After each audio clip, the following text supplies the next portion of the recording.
welcome to Planning Phase Syndicate. This is episode 20, and I'm your host, Chris. How are you all doing tonight? We have an amazing episode planned for you. Tonight, we actually are going to do another tier ranking for leaders. This time, we got the whole gang on, plus we got a special guest joining us tonight to have that. But before we get going, we have another little announcement. We talked a little bit about it last week. If you are just joining us and you want to subscribe to the channel, I recommend it highly. When we hit 500 subscribers, we will be giving away a Vader and a Grogu event exclusive. So thanks to Elliot for the Syndicatans sending us Vader to give away. We're very close. So if you haven't yet, subscribe and you'll get put into a drawing to be able to join us for or get some free shit, basically. With that being said, we have special guest on tonight, Harry Nick of X-Wing fame, though I don't know how much X-Wing they do anymore, but we'll see. We'll talk to him, find out how much X-Wing they do still. I'm guessing it's not quite as much as they used to, but we have infamous Harry Nick joining us tonight, so it'll be fun to have a conversation and maybe bring a little bit of X-Wing talk back. With that being said, let's bring in my co-host for tonight. All right. Please welcome JJ, the Giants Still Suck, to the show. How are you tonight, JJ? Doing all right. Had a great weekend here. Got to play some more board games. I recently dove back into Eclipse, New Dawn for the Galaxy. Great board game to play. Just so many like little interactions that you can have with like building your civilization with space fleets and stuff. Just such a fun game. Had a blast with it.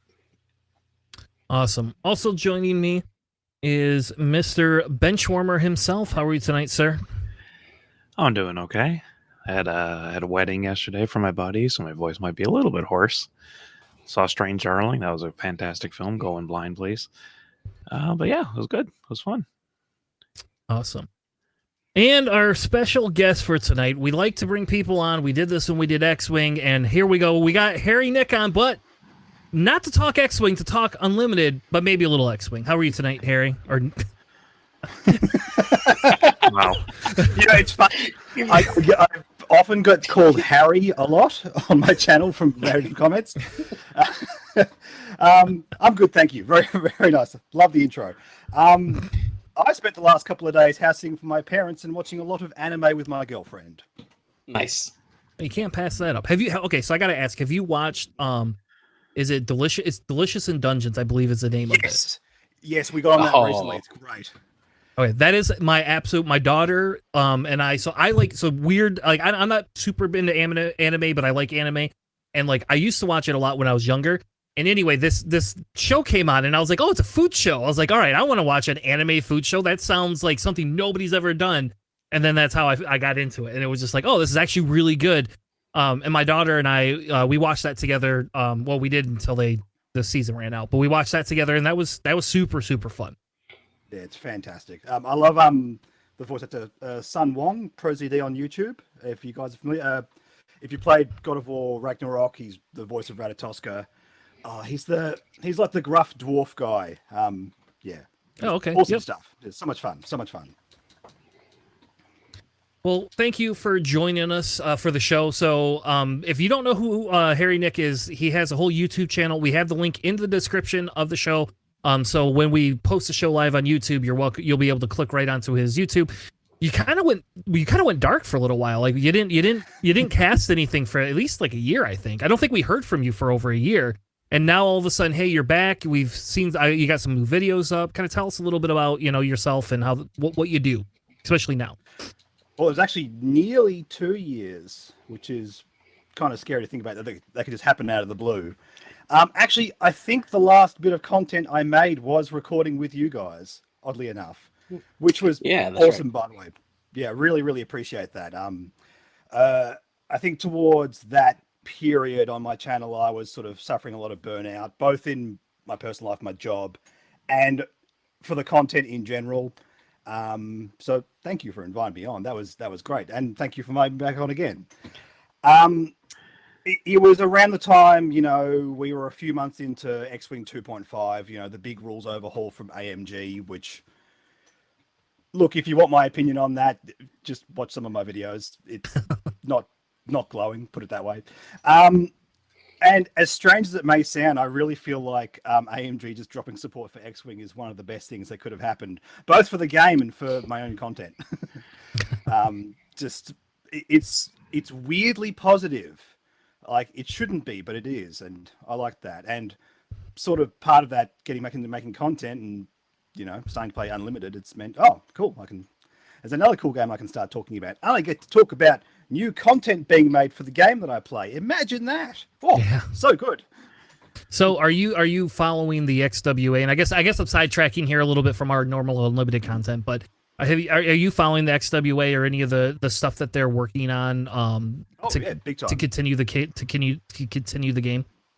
Yeah, big time. I need to do more content on that. It's about, you know, allocating time and resource. And now I'm covering multiple games and all this kind of stuff. But yeah, big time.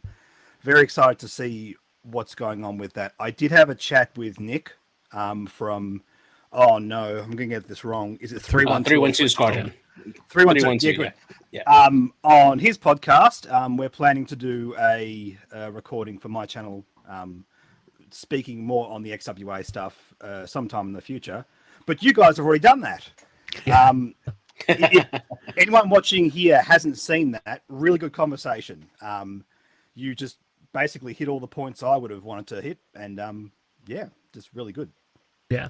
And so for those of you who joined us during our Unlimited content recently, we have like 150 or 145 episodes of X-Wing content. Like, we've done everything from academy trainings, like 101 type stuff, all the way to like competitive coverage. The competitive coverage is probably boring at this point, but we do have a lot of like training videos, and we started covering a little bit of the XWA. We're obviously our podcast has transitioned, but we still do cover it. I think actually in a couple of weeks we're having Ali Pocknell on to talk a little bit about the new points. So we haven't nailed the date down because he's also like a different time zone than us. So like where you live, Nick, is like crazy because like you are like almost decently like between hours. So it's not like it's like 4 a.m. for you, and it's not like 4 a.m. for us. Whereas like Ali, basically we're gonna have to pre-record that. Because when we normally would record, it's definitely like it's like 3 a.m. for him, unless he stays up late. I don't even know what he does for a living, so who knows? But teacher, if I remember correctly. So no, he will not be coming on Sunday at 9 p.m. But we are planning on doing a little bit more content. And I know they're releasing epic information and some epic play stuff, and we never really covered that in the past because AMG just never supported it. And that's to me that always kind of felt like a shame. Because I don't feel like spending thousands of dollars to buy Armada stuff when I have X-Wing stuff I could just kind of play in a format like that. So I don't know. We're kind of excited to see some of the stuff coming out, and we actually JJ and I talked. We have a 1 to 2 episodes planned for X-Wing coming up here in the next 2 to 3 weeks. So stay tuned for that. Anyway, you're not here to talk X-Wing. We're here to talk Unlimited tonight, Harry.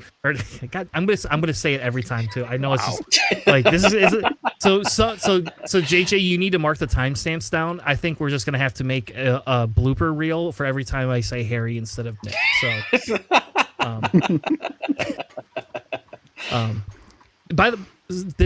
I don't think we covered that last time you were on. What is your origin? Just because you have a lot of hair, or is there a whole different like origin to your name? So before I made the Hairy Nick channel, I was doing just generic Let's Plays with a mate. We were, not really anything specific. We tried to be, the next big YouTubers, and it was not good. Anyway, that channel was called Those Hairy Gamers. So basically, I wanted it to be a side channel to that, and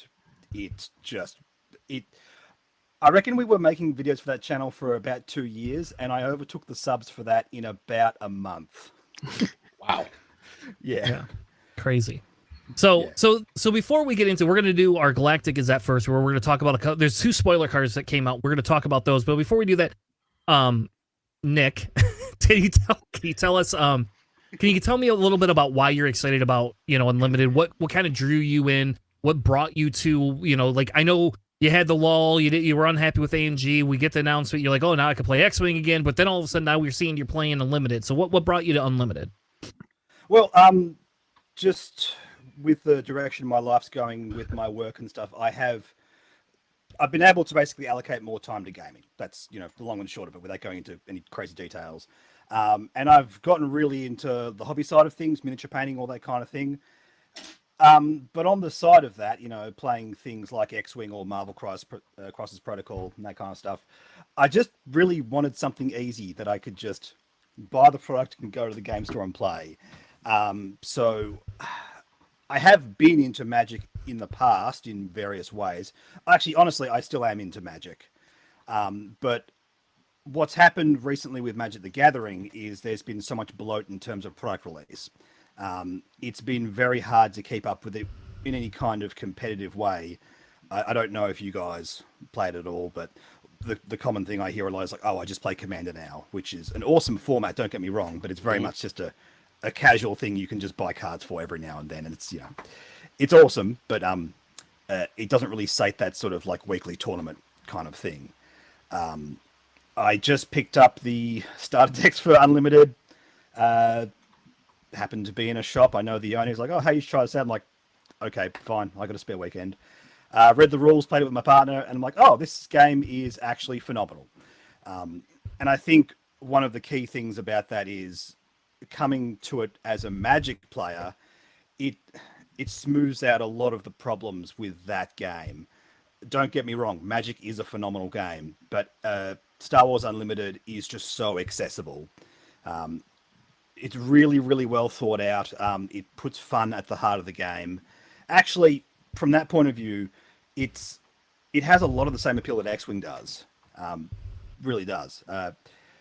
There's only 2 games that I've basically read the rules once and then started playing immediately, and it's those 2 games. Yeah, that's sort of where I'm at. I've been playing for a couple of months now. I've got my pet deck that I'm playing around with Bo-Katan. Awesome deck, really enjoying it. Yeah, that's basically where I'm at this stage with it. Is she your favorite leader so far? Oh yeah, absolutely. Just the viciousness I like. It's a strategy I use in most games that I play. I'm also like a Boba Fett pilot in X-Wing as well. Just that raw damage output. It feels good. It feels good to be the one actively advancing the game state.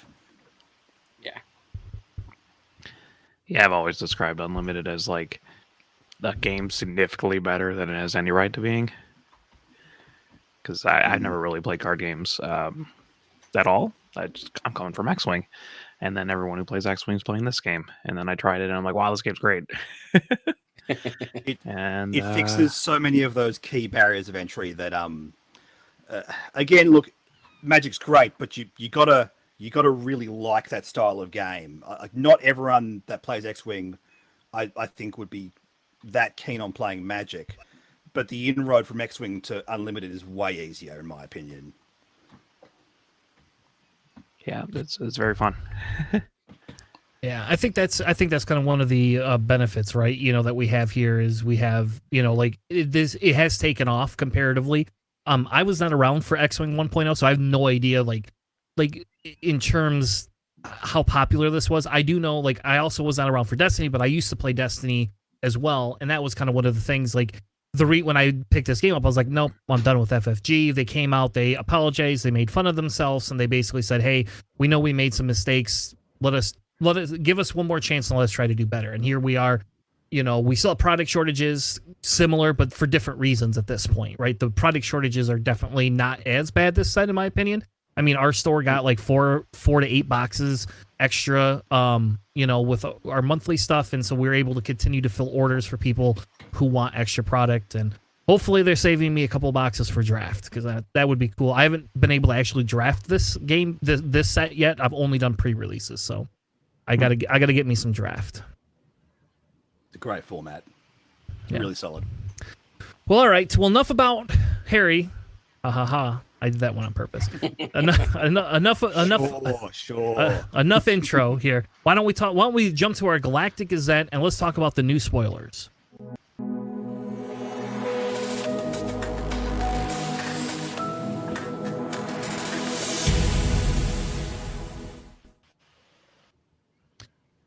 All right. So our Galactic Gazette is our spoiler segment. Welcome to our spoilers. Tonight we're not going to really cover the judges program per se. What I am going to say is that I am very excited about what they're doing for the judges program. I'm very excited that we're getting information and they're giving lessons and they're allowing people to learn. So if you have not applied for and you want to be a judge, it's got great information. They also I don't even know if you need to be a judge to join their Discord or not, but they have tons of lessons, so you can actually go watch how different card things interactions work and stuff like that. And they have videos and tutorials and stuff like that. They're also doing evaluations to kind of give people different grade levels between 1 and 5, or 0 and 5, I guess, is what they're going to call it. And so if you want to join, they have, like I said, they have really good.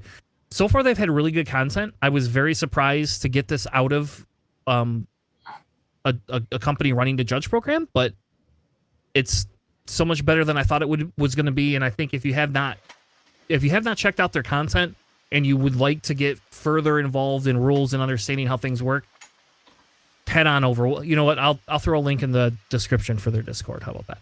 So. But enough of the judge stuff. Let's talk about the spoilers tonight. So we have 2 spoilers that came out that we're very, very, very excited for. One of them has the infamous Palpatine before he became the crazy Sith Lord. And the other one has, one of the better pilots that could be better if they didn't neuter her in X-Wing. So, I used to play Aura, whatever her bloody name is, Miss Sing. I used to be able to pilot her in a fire spray. So, and if XWA does everything correctly, I'll be able to fly 3 fire sprays in Separatists. That'll be awesome. So, yikes! Do you want to? There you go. There you go. You want to get me playing X-Wing again? Give me 3. Give me her. Give me Boba and give me Django, and let me fly 3 fire sprays again. As long as you get a turret at dark instead of front back, we're good. Never gonna happen. Maybe I don't know. So, Harry, Nick, we'll let you pick which card you want to go over first. And what you do is you read the card, tell us kind of what it is, the cost of it, and we'll kind of just discuss if it's a good card or if we think it's a trash card. So you get to pick. Do you want to go least type or most type first? Whatever one you're you most excited about. What are you most excited about? Yes, you personally. It's consolidation of power, absolutely. So this is a 6th resource command and villainous card. It is an event.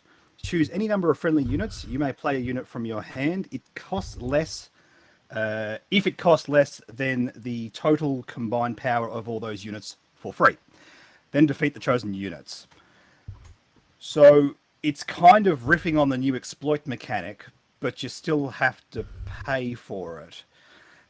The reason I'm sort of most interested in this is because it's a fairly broad way to cheat in units.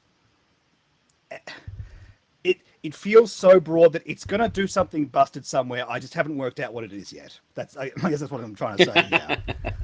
You probably don't want to use this in 7 drops like Vader or something like that. Like sacrificing a whole board for the sake of getting Vader out of turn earlier sounds terrible. But for Cryot Dragons or Star Destroyers and that kind of stuff. It feels like it's going to do something. My spidey sense is tingling. I love that it's literally a consolidation of power. That's what you are doing with the card. It's very aptly named. And I don't know. At the very worst, you can play it on Maul and play another Maul at 6, right? Because it's got 7 power, so you can just play this if you already had a Maul on the board, which is kind of cool. But yeah, I'm sure it's made for wider boards, right? This would go pretty well in our Palpatine decks, because occasionally it'll just get really wide, or we'll have a bunch of space units and they don't have space, so we're just we're gonna concentrate that. It's gonna be really interesting, because it's you kind of want high power units, but generally they have low health, so it's a real risk reward kind of thing. I it. I think it's cool. Yeah, what I was gonna say, for me, I can actually see this not only with the new Separatist cards that are coming up, but for Tarkin, right? Because you're looking at the combined cost of the power of the chosen units, and if you have a particular card that you've been buffing constantly with experience, With Tarkin, then you can sacrifice that one unit, especially if it's already have some damage on it, and then just use Consolidation and Power and sacrifice that one unit, preferably after you've already attacked with that unit. And you can really get some interesting combos going off with that there. So this is something that's going to be an auto-include, I think, for me in my Tarkin decks. Yeah, for sure.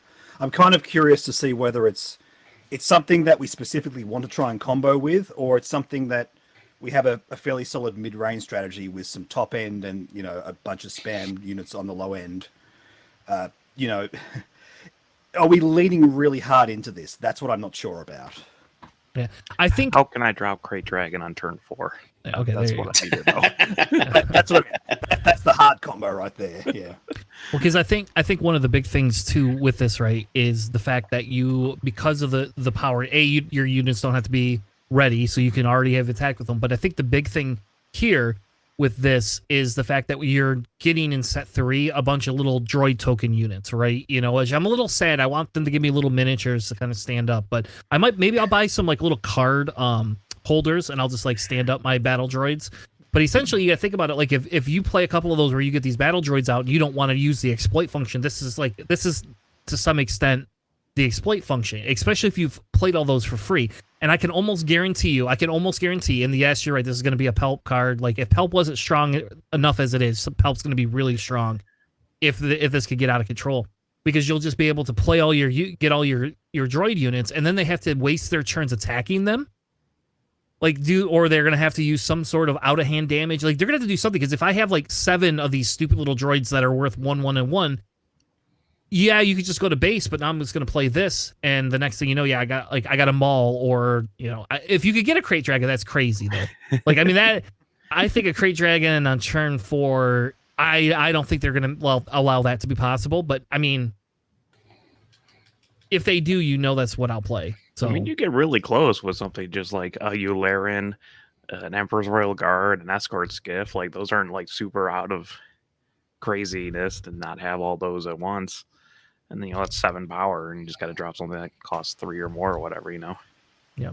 Yeah, Crispy in the chat. So, folks, if you're watching this postpartum, if you want to join, we do this live every Sunday night, so you can join us and talk to us. Crispy in the chat tonight just said some of it's a way to help get back your Frozen and Carbonite or your entrenched units that somebody else says, hey, you don't get to play anymore.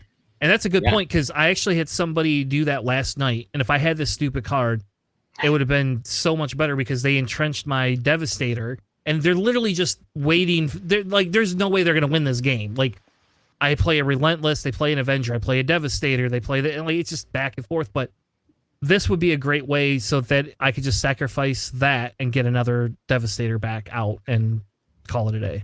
Yeah, it'd also be really interesting if you get things like Steadfast Battalion that give out like the +2/+2s, or anything that gains like X amount of power.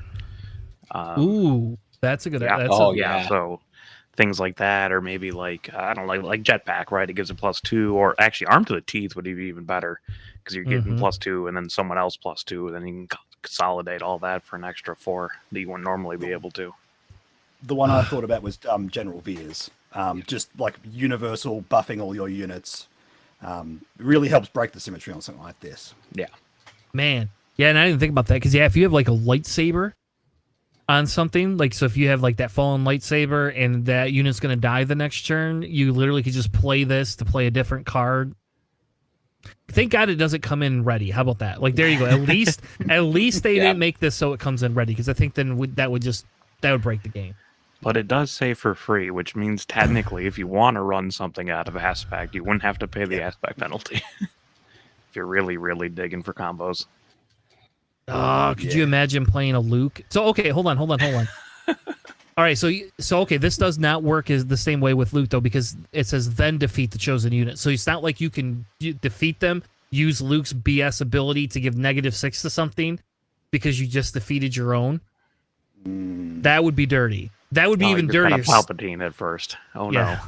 Yeah. I don't know. Good card. I like it. I agree with you. I think that this card in of itself is going to have a home in some of the decks. I don't know. I've been playing Pelt's Return, and people think it's crazy that I run it main deck, but I've been running Pelt's Return main deck, and like a It's middle a good finger, card. like you kill my maul and I'll just bring it right back. So how do you like them apples? All right, let's move on to the next one. We have Aura Singh. Who wants Aura Singh? I'll take her. So she is a 7 cost red aspect coming in with 7 health and 7 attack and 6 health. Coming with Overwhelm, and its ability also reads when an enemy ground unit attacks your base, ready this unit. I think this is a really good card. I just wish she was just a little bit cheaper, just so she can be kind of a little bit of a deterrent against some of the aggro decks. But if you're able to reduce your cost somehow, still a really great card. It just forces your opponent, if they're not able to get a kill shot into your base, Aura Singh can go in and attack multiple times on a single turn, and can be really, really good. I would love to see a combination with her with the Underworld card, Villainy Kragan, or if I remember correctly, that allows you to put a shield on a unit whenever they attack a base and not one of your units. So I think that's there's a little bit of Oh, that would be dirty, wouldn't it? yeah. Mm-hmm. They attack your base. She gets a shield, and then she gets to ready, and then she attacks you and gets Overwhelm on top of that. Yep. She looks like a nuisance in like Draft and Sealed, honestly. Yeah. Oh yeah. Like that's a solid bomb. And She's only uncommon too, so yeah. So you're gonna at least see one of her in every three pre-releases you go to. Yeah. I don't know. I like it. I like it. I think this is a great card. I don't know. So Harry, God damn it. So you never that was real. So Nick, you never told us what deck you've been like the deck like all the decks you're running. You only told us you have one pet deck, right? So like, is this something that would be able to fit into your deck, or is this kind of like an out too much of an outlier? Because if you're playing Bow's red. This one's neutral red, this is amazing. Like this can go in hero or villain. It does not matter. Is this something you're thinking of slotting in Bow? I mean, the configuration I have really leans on the fact that every single unit's a Mandalorian. There has to be a great reason not to play a unit to play a unit that's not a Mandalorian. So no, I don't think so. I think in general, in terms of sideboard cards, I've got better options that help protect my base. I could just bring in the Mandalorian if I want to and actually just get a hard Sentinel. The way I sort of evaluate this is that second sentence. I think a way a lot of people are sort of evaluating this is like, oh, cool, I'm going to get to attack heaps of times per turn. Ultimately, what's happening here is it's reacting to what your opponent chooses to do.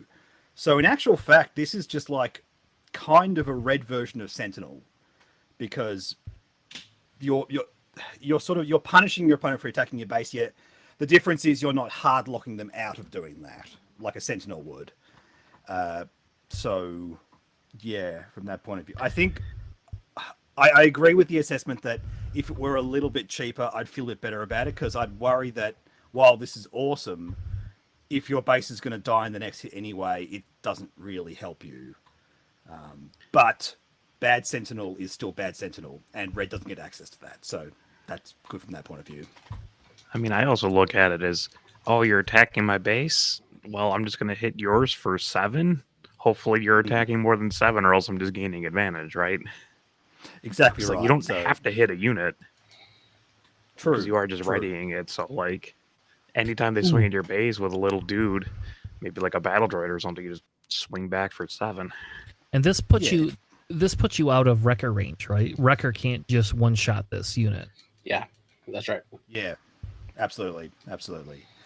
It forces a good stalemate, and I think it might be an important thing for red to have. Plus, she's a bounty hunter. Maybe that's going to be relevant in something as well. In your bounty hunter matters deck. So, yeah. Maybe in the Jabba deck that I promised everybody I'd have a deck tech for, that I still promise you I'll have one. I finally built the deck tech. I just haven't recorded the video for it. So he's kind of an annoying Toro target, honestly. It's a lot of readying that turn. Mm-hmm. Man, what if they print a card that forces your opponent to attack your base? That's when this kind of stuff goes off.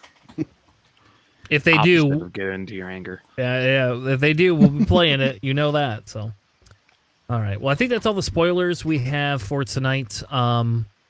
Yeah. So those are some good spoilers. I'm happy that they're not giving us a million spoilers all at once. I do not want a million spoilers. I just don't. So I would like to be able to continue to explore decks. I mean, like, I think the big thing is we have decks that people are, running, right, that we're like, oh, these are great decks, but the meta is so consolidated down that I don't feel like we've solved everything. And I guess I'll give an example. We played a little bit of Kylo, one of the Kylo, I don't know, yellow or something. I don't remember, yellow or blue. I can't remember which. And with that, that's the exciting thing was, right, is that we've got these fancy, cool things that are new, they're different, and it's one of those that, like, you could just say, hey, if the meta was solved, we wouldn't even have a show to talk about. But because I think there's so many, like, undercut things, and I think they balance this game decently well, in my opinion. So that way we have a couple of, like, on the top things, but we don't have, I mean, how many things do we have that we just want to go, oh, we should just up and ban this, right? We just don't have that in the same manner. Yeah. At least yet. What I find interesting is I don't feel like, because the card pool is so low right now, I don't feel like there's any two cards that are strictly better or worse than each other. I don't think that's necessarily always a bad thing for a card game, having said that. The example of Magic, where there's, roughly 1 billion cards available now. You have cards that are just exactly the same text, but have different costs. And that's for draft environments. But if you look at all the cards that say destroy target unit, or, different caveats like non-leader, non-vehicle, blah, blah, blah. It's on a pretty even scale in terms of, like, what they offer, and none of them are directly aping off each other. None of them are direct copies with different costs. For that reason, I think the balance of the game, at least for the time being, is pretty safe. Well, all right. Well, why don't we talk a little bit? Why don't we get into why don't we talk about why don't we rank some leaders? How about we do that? Let's do some leader ranking. Let's get into it. I think it's going to be interesting because so we have a new person. Mr. Harry's joining us, and I'm gonna do it every time. That was my father. Yeah. What do you want me to call you, Harry Jr.? Is that what you want me to call Harry Jr.? Junior Harry? Sure. But anyway, let's do some tier ranking, because I think that is going to open the discussion, because I think there's, like, leaders that Alex and I originally slated that we said, hey, these are only going to be okay, or these are middle tier. And, like, now all of a sudden we're seeing certain ones come out ahead of the game, and we're also seeing some kind of degress a little bit. So why don't we talk a little bit about that in our tier ranking segment? So I have this tier manager up. So we're gonna use this. I've never used this before. Maybe I have used this. Alex, did we use this once? I don't know, man. I don't think so. All right. So either which way, we're gonna try this. So essentially we have S through D. So Alex, what I'm going to do is I'm going to let Alex go ahead and define each of the different categories real quick. So just tell us what you feel each of the categories are. You get to set the pace of how we divvy up these leaders here. Christ. Okay, so we're just going by leader, right? It's not even like a specific color, right? Yes. Yep. So is it just, I would assume S tier would be based on performance and, like, versatility, right? Like how you can have multiple legitimate decks that are, like, really good, that are topping things, would be higher tier than, other decks that, like, only perform in one color, or, like, maybe fell off, or they were popular at some point, or just their decks don't work too well anymore, like Leia, cough. And I guess D tier would be basically like none of these color combinations work out too well. Maybe try them at your local meta. Maybe they'll be okay. So I guess, yeah, I was S tier. I don't want to define as like there's decent meta decks in every color because I think that's pretty unreasonable for any standard. But I would say S tier is like, at least two solid good echelon decks, and then A tier would be, these are generally really good. You'll probably see these at a lot of tournaments, and then your B and C's will be closer to like, well, you might see them at locals, or maybe the deck hasn't been built yet that really works well with their, kind of like, no one's really cracked like Java yet, right? So he'd probably be closer to there because there hasn't really been a lot of high performing decks with that. I think that's like vague enough to have some discussion for, right? I would agree. Is everybody else in agreement? Yeah, I agree. All right. Awesome. We're gonna go with that. So what we're gonna do is Nick, you get to pick you get to pick you get to pick the first leader, and you get to so the way we do this, the way we're gonna do these rankings is we're going to when we throw the leaders out, one person's gonna pick one. You're going to tell us, give us a ranking, and then a kind of like a little bit of a justification, right? And then what we'll do is we'll actually we'll all have to come to some sort of semi-consensus. So I won't lie and tell you I will be the undeniable judge, and I will overrule unless the three of you overrule me. So it takes three of you to overrule me, otherwise I will just be the final say. And that's only to keep this concise, because otherwise we'll spend 80 hours doing this. Like Alex and I can argue about Kira for probably 3 episodes worth. There's 3 episodes worth of Kira arguing that we could both do. Well, so we're not going to do that tonight. Kira just gets the S tier, and we'll just move on. But Nick, you get to pick the first one. Which leader do you want to evaluate first? Indeed. Actually, before we start this, I want to point out, in terms of meta discussion, this is absolutely where I defer to you guys. I am but a casual scrub that likes to get excited about Timmy cards on the internet. Having said that, let's start with one that I'm at least somewhat familiar with. Let's start with Darth Vader, the original starter deck one. In terms of his overall versatility, the way he's able to react to certain situations, the way he's able to react to certain strategies, if your opponent's just spamming out shield tokens, that kind of stuff. He has a pretty solid inbuilt answer to that. Just sort of board control, just solid mid-range strategy, and sort of it can work in sort of various different archetypes as well. He can be the aggro player. He can be the mid-range player as well. In terms of meta performance, I don't actually know how good Vader has been. I'm basically going off the little information I have known. Actually, I'll ask that question. Yeah, what does Vader look like in terms of meta play in the current tournament space? Not a lot of people are playing him right now, but that doesn't mean he's bad. Yeah, fair enough. So he's not playing him. Yeah, he in fairness, he has at least 2 colors that he fits very well with. And like a third color that's kind of a for fun color is what I would call it, and then a fourth color that just doesn't work. Period. In my opinion, no one's been able. I don't think yellow works very well with Vader. I've never found Vader working with yellow. I can't see how he would for sure. But he has back in set 1. He won a bunch of stuff. He has not made an appearance in set 2 of any notable variety. I don't think there's. I'll double check my stats, but I don't think there's been any big tournament that has that. So there's that.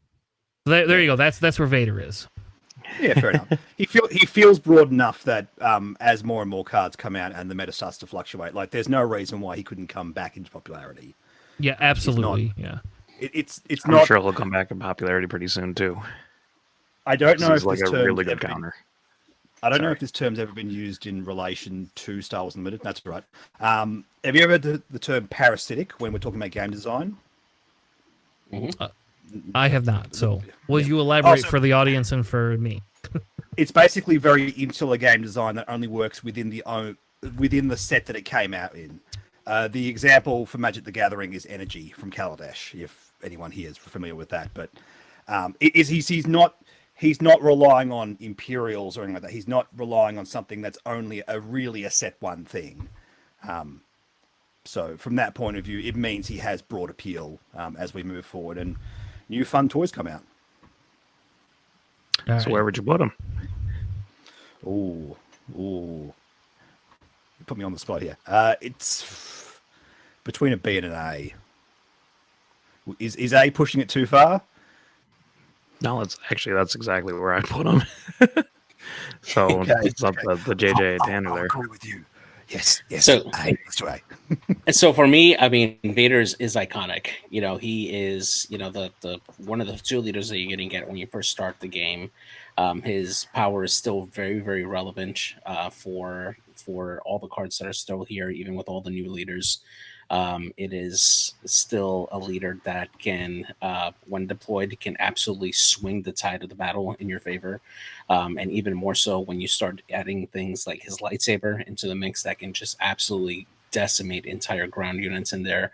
I still think he's still worthy of an A tier.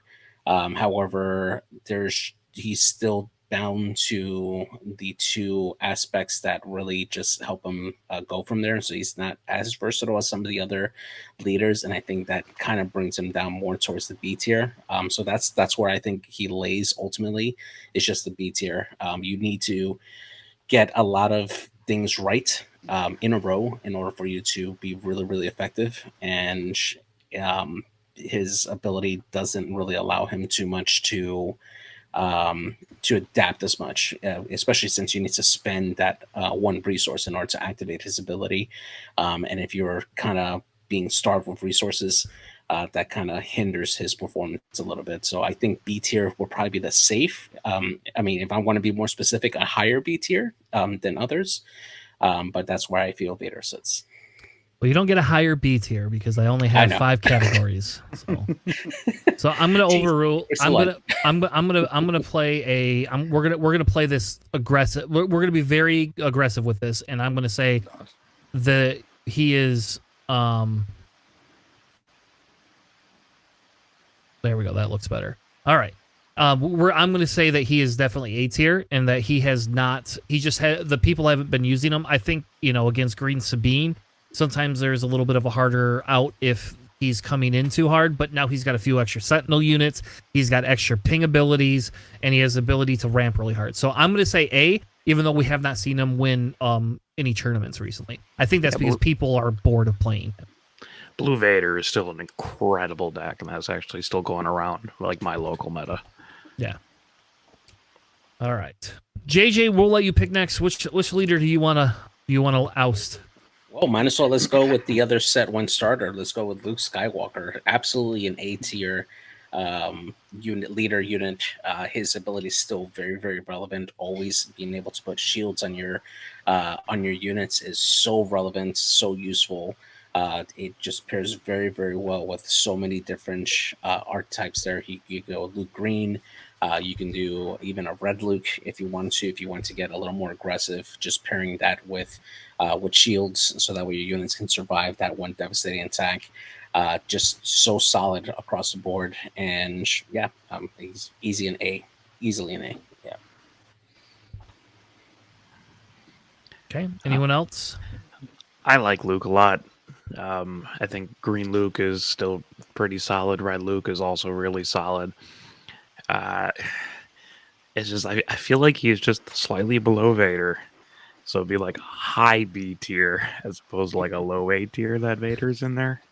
Hey, you can shift them around on that website, okay? You can like actually make it more nuanced there, but it is more of a B than an A. Sorry.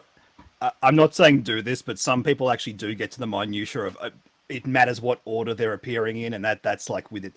Don't do that. Don't do that. But you can do that. And that's fine. We can do that because I think I can move them around once I stick them on there. The bigger issue is adding a bunch of tiers and having to resize my whole page for it, which we could do. We could do if you guys want to. You just gotta give me 2 minutes to do it. So you can just move him around. I think I think Luke is more B tier than he is A tier though, to get to it, but a pretty high B tier. All right, I would agree as well. I don't feel Luke's A tier right now, only for the pure fact that Luke still struggles pretty bad with like aggro or super aggro is what I would call it. Especially because aggro can just ensure that like even if Luke puts a Sentinel out, it's like, all right, well, it's gone. Boom, I can play a second unit, and Luke just can't put enough units out. So that's my opinion. For sure. All I know is when me and my partner started playing the starter decks, we could never beat Vader. It doesn't matter who played what, so he's got to be a little bit below Vader. That's true. That's my 2 cents. All right. So Alex, which one do you want next? Oh man, that's a hard call here. Let's just do Chariot. That's fun. Chariot. Yep. Okay. Yeah, I think he's pretty solidly in C tier. He has like Chariot Red is pretty legitimate, but it's mostly been replaced by like Red Ray, just because she does certain things a little bit better. But Chariot's still a cheap force unit that comes out on 5 resources, and there's still like legitimate decks around him like discarding. I did that in set 1. I had a red Chariot deck. It was less Voltron-y. It was more like I got Force Throw, I got K2SO. I can just kind of like blow up your hand while like putting a Jedi lightsaber on him and just going to town. And now Rey is doing that same thing, except for she has Restore. So Chariot just kind of fell down a little bit, but he's still not bad. Like, he's not unplayable by any means, and that deck can still win games. But I just maybe a mono blue Chariot can also work, but it's mostly just been red. So C tier for me. All right. Anybody else disagree with that? Strongly, unstrongly? No, I agree. Yep. I'm not sure how much experience you guys had playing like Chariot, but I played him for a little bit. It was fun. It was fun. I could never really get him to work, but yeah, he was just fun. But he wasn't winning games for me, honestly. I think Chariot does very well like against like a Bubble Yellow, but does not like Sabine Green type stuff. So honestly, I've got no experience with the card, but just sort of going through it, comparing it to like Ray and Luke, it's like I think I'd rather be putting tokens on my stuff. Yeah. I mean, I've found ways where like that +2 health is actually really relevant, mostly on like Sentinels and stuff, where they live through one more attack than you really want them to. Okay. But yes, I'd still much rather just put an experience token on with Ray. All right, cool. Let's move on. I'll just take one for the team. I got Finn. I put Finn in D tier. I don't think Finn's very fun to play, even as a unit at all. I just don't. I was going to be nice and say C tier, but you're right. It is D. I'm sorry, Finn. Finn is just rough right now. He probably has cards coming up in future packs that will make him maybe a little relevant, but Finn just overall is just really rough to play right now as a leader. I don't think he's D tier. Like, D tier to me is like you don't really have any like decent playable decks. Like Green Finn's pretty legitimate. There's a lot of things that you can get with tokens on them to especially with Rose, obviously, like that's the whole thing. But like there's a lot of you can actually rush people down with like a Green Finn deck. It's not nearly as bad as other leaders that are in this game. I've seen some Finn decks kind of do some work, which to me is like better than literally like there's nothing that I can figure out with this leader. Nick, do you have any opinion? Have you ever played a Finn? No, I haven't. Just having a quick look at it now. Again, I just want to get stuff. I don't want to trade stuff. Just give me my tokens. No, I'm honestly not that familiar, and it just doesn't jump out at me as having anything obvious. Hey, maybe we'll get upgrades that have on-defeat triggers in the future, and there'll be some kind of cool thing we can do with this, but I'm just not seeing it right now. All right, I'm going to leave them in D, and well, I guess I'll tell you what. We'll see if we get too many in D, then maybe we'll have to make a different decision. So, all right, Nick, which one do you want next? Oh, let's go for my pet deck. Let's go for Bo-Katan. All right. Cool. So, Bo's a very interesting one because unlike things like Vader where you have to jump through the hoop of playing a card and then pay more in order to get the ping or the 1 damage, I'll just call pinging from now on because it's much easier. there's no sort of resource investment. You can just attack with your Mandalorian units and then ping something for 1. And on the flip side, she always gets to ping something for 1 when she attacks, but she gets to do 1 more if you've already attacked with another Mandalorian unit. It really does. I think what stops me from thinking she's, as good as something like a Sabine or something like that, which asks almost no questions. She's only ever pinging the bases. It's not as versatile, but sort of like the no questions, more aggressive style that deck can play. Plus, Sabine doesn't really force you to sequence your turns in a certain way. With Bo-Katan, I found you basically have to attack as your first activation. The risk of not attacking and then your opponent removes a certain unit and then all of a sudden you have no attacks and then you don't even get to use her ability on top of that. Just this snowball effect really hurts the deck a lot. Having said that, I really love the upside of this. She is absolutely vicious. It's a deck I'm having so much fun with. I just sort of wanted to build something. It's like, let's try something fun and aggressive. This looks good. And apparently it's actually quite decent. So very happy with that. And there's having to play Mandalorians doesn't really feel like a tax right now. There are some cards in that deck, like some Mandalorians, which I feel are, bad cards, as in they just don't feel as good as other cards. I have to sort of play a few commons that, some 2-drops that aren't Sabine or Ketsu, which are the 2-drops you want always on turn 1. But it still feels fine. It feels like that deck just has enough going for it that I'm happy with it. That's my feelings on it right now. In terms of meta play, again, please fill me in. You get a lot of blue Bo-Katan decks and a occasional smattering of just like a mono red Bo-Katan, like aggro, which was pretty cool. Yeah. Oh, that's what I'm playing at, by the way. I'm playing blue with the a thing that gives you a shield token, the 25 health base. Pretty complex. It's insane. Like, that giving a free upgrade to the key unit at the right time of the game is so powerful. So where would you put her? Oh, where would I put her? Oh, okay. Well, he's gonna say S tier is what he's gonna say, and then he's gonna be like, "Well, nobody agrees with me." That's right. Well, can we make a double S tier? No, no, I won't give Alex a B- or a B+. I'm not giving you 2 S's. If I'm being honest, I'd sort of land her somewhere around Luke.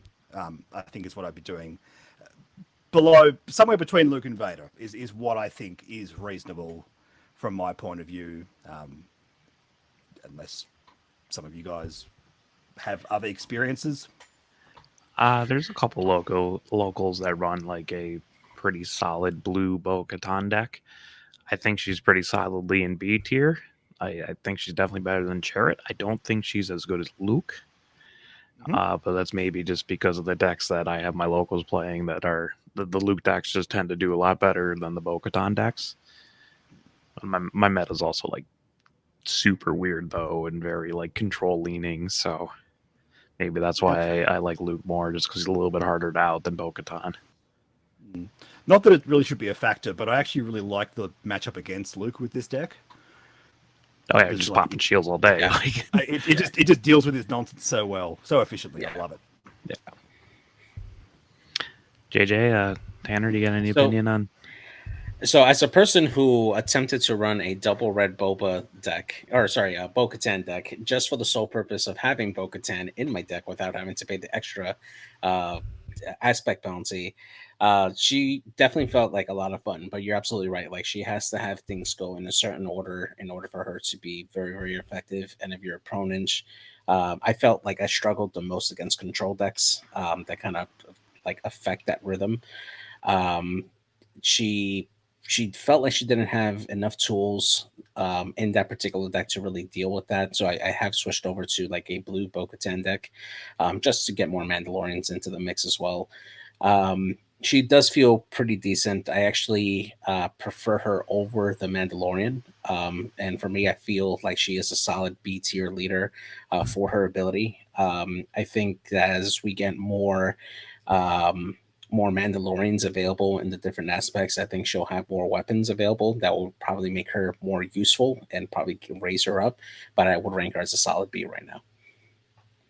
Yep. So I'm gonna say I also agree. I think it's a little bit less than Luke, just personally. So I agree that like if we move away from some of the Sabines and the Kylos and different things like that, I think that she has a better time, and I think that she has the ability when her butt hits the board, she can hit. I also don't know if you run Darksaber, but Darksaber is obviously very insane in that deck. Like I've put a Darksaber on her and had like 2 other Mandalorians on the board, and it's like, all right, well, what are you gonna do now? You know, like I need to find a copy of it. Well, I'll tell you what, maybe that's what we'll do as a giveaway for 1,000 subscribers. There you go. Maybe. I think I actually might have an extra one of those. So all right, so we're gonna put B a little bit underneath Luke, probably better than other B tiers, but not quite. So that was Harry. So JJ, what one do you want to pick next? Well, let's go with Red Han, the young Han Solo. This has been a leader that I have at first felt like he was kind of a B tier, kind of just mid range, but after spending some more times and experimenting with different aspects, I feel like I gotta put it higher. I want to put it in the S tier, but I think it feels more grounded in the A tier. Especially with cheap units that have just enough health to really take advantage of Han's ability to just play units with 2 damage out really early in the game. I mean, you can flood the board really easily. It's very easy by the second turn to have up to even 5 units on your board, like just really quick. And if your opponent can't deal with that early on, you can really overwhelm their side and really deal a ton of damage up front to it. And once that gets going, it is just really tough to recover from it early on. And I feel that he's just very, very versatile. There are a lot of units, particularly with Grit, that love to take advantage of having that damage early, especially if you can ambush them in. And it's just a lot of utility for what he can do in the list. I've been running a Han blue deck, and it's been a lot of fun so far. So, I will put him at A tier. Alex? I mean, so anytime anyone plays like young Han in my local meta, they just get absolutely destroyed because it's like half Palpatine, and that's just a hilarious matchup and all that stuff. But going by like kind of the standards that we establish, he has multiple like tops and wins with different colors, and there's definitely like, you know, green Han is good, blue Han is good, mono red Han had some success for a while, like that worked pretty well. I haven't really seen a yellow too much, but you know, like 2.5 colors is, especially with their topping, is very good. So like I would put him in S tier, but man, does he have a lot of weaknesses that, like, if you're playing control or like even like a anything that can like damage units, it just gets wrecked. But I think, you know, the performance of him you know, speaks for itself. I think I'd put him in S, even though I don't think he's like necessarily an S tier leader. It's weird. He's a leader that sorry, I didn't mean to jump in there. He's a leader that I really undervalued until I played him. I actually drafted him a few weeks ago, and it just happened to land in the colors. So I'm like, okay, I'll play Han. He feels a lot better than he looks. Like it's just that consistent getting things out a turn before. It's worth it even if you don't get amazing value off of that, even if they don't have a great on-play trigger or they don't have grit or whatever. And the fact that, you can do so much of that when constructing a deck. The last tournament I played, I actually came second, and I lost at the top table to a mono red Han. And the raw viciousness of that deck it's fantastic. I'd probably put him around A as well,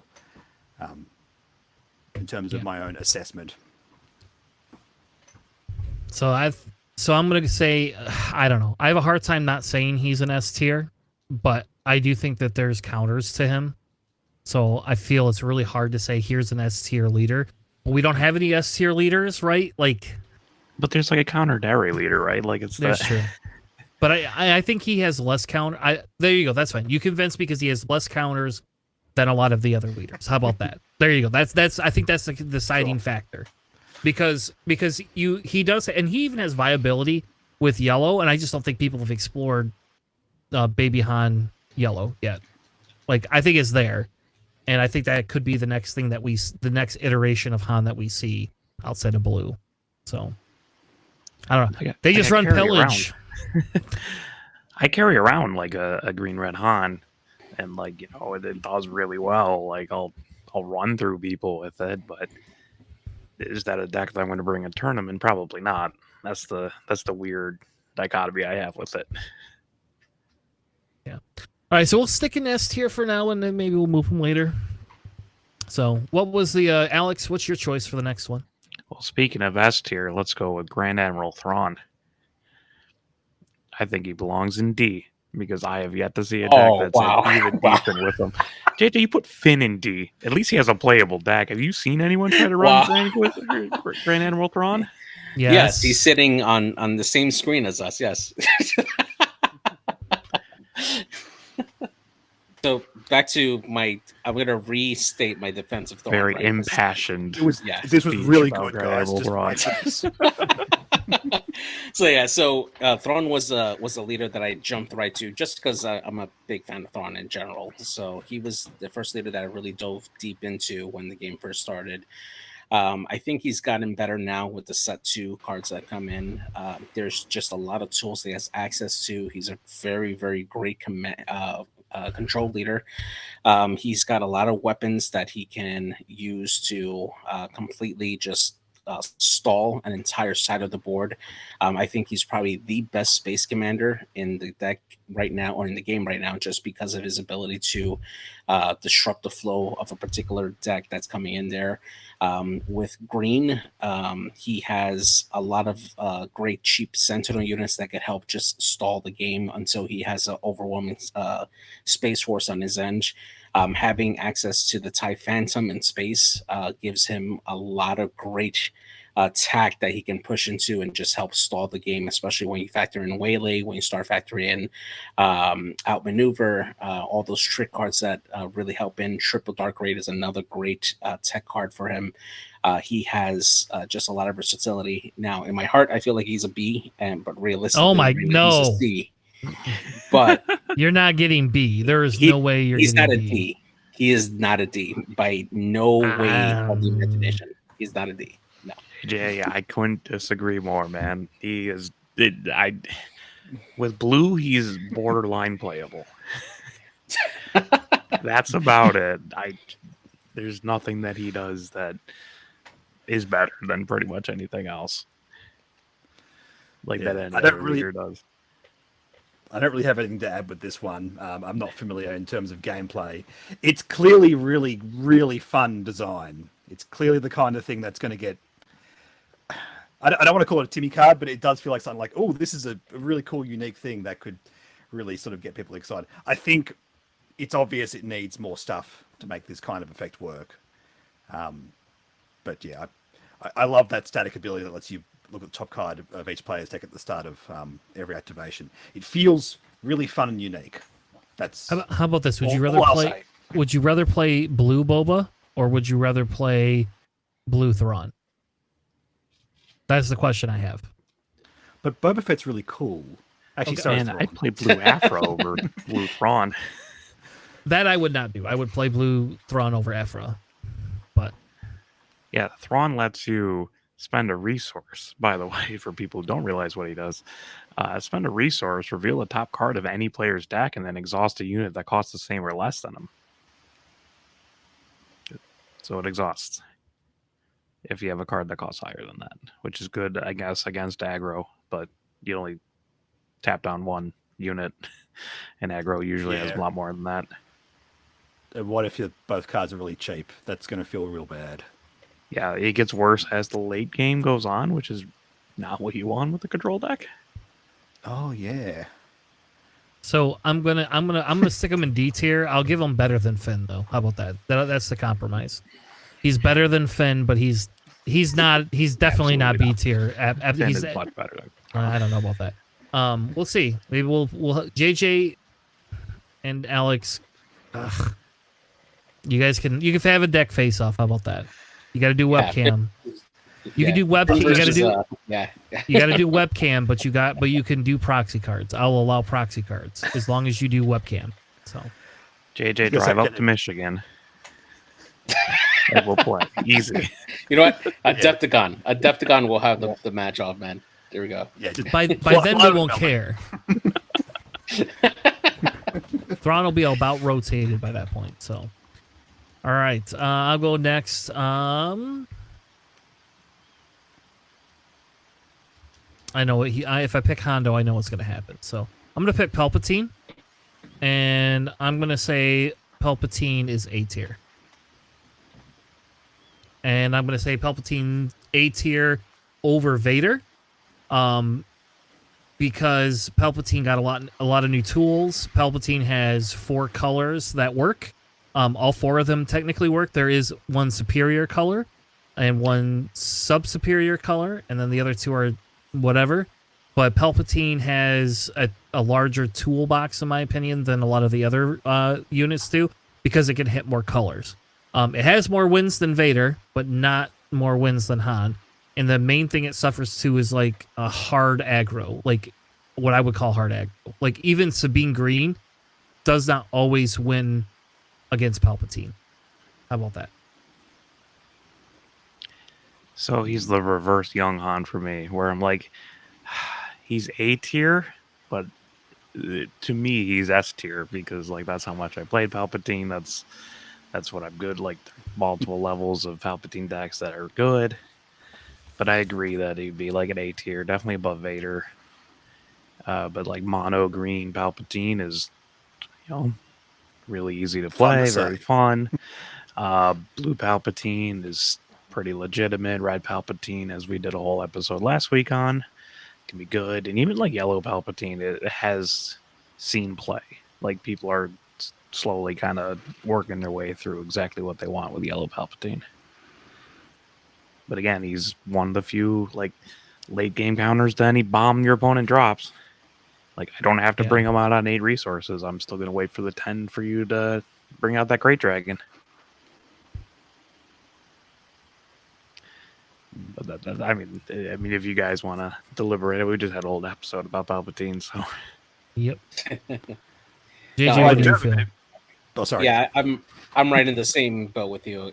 Palpatine is just really, really good, and he's so far just been steadily getting better with every set release. And some of the new cards that are coming out for set 3, he just has even more tools. I mean, there's so many iterations of a Palpatine deck that you can run.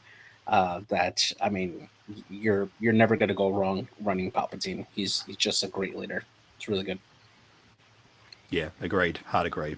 Obviously, really versatile, and it always has that inevitability. If you could, once you get to that stage in the game, you have something powerful to do at all stages. I mean, I know other decks do too, but just the kind of deck that this wants to play, it does feel like it's never completely on the back foot. I really like the versatility of something like this. All right, next one, Harry, Nick. Which one would you like? You nearly did it. Let's see. What else do I actually know something about? Let's go. Not with the new ones. That would be silly. Let's actually go with Sabine. I'm interested in talking about this. It sort of contrasts a little bit to the conversation we were having about Bo-Katan. We don't get a lot of leaders that just don't ask questions about their ability. And I think the way Sabine balances that out is she gives you a symmetrical effect.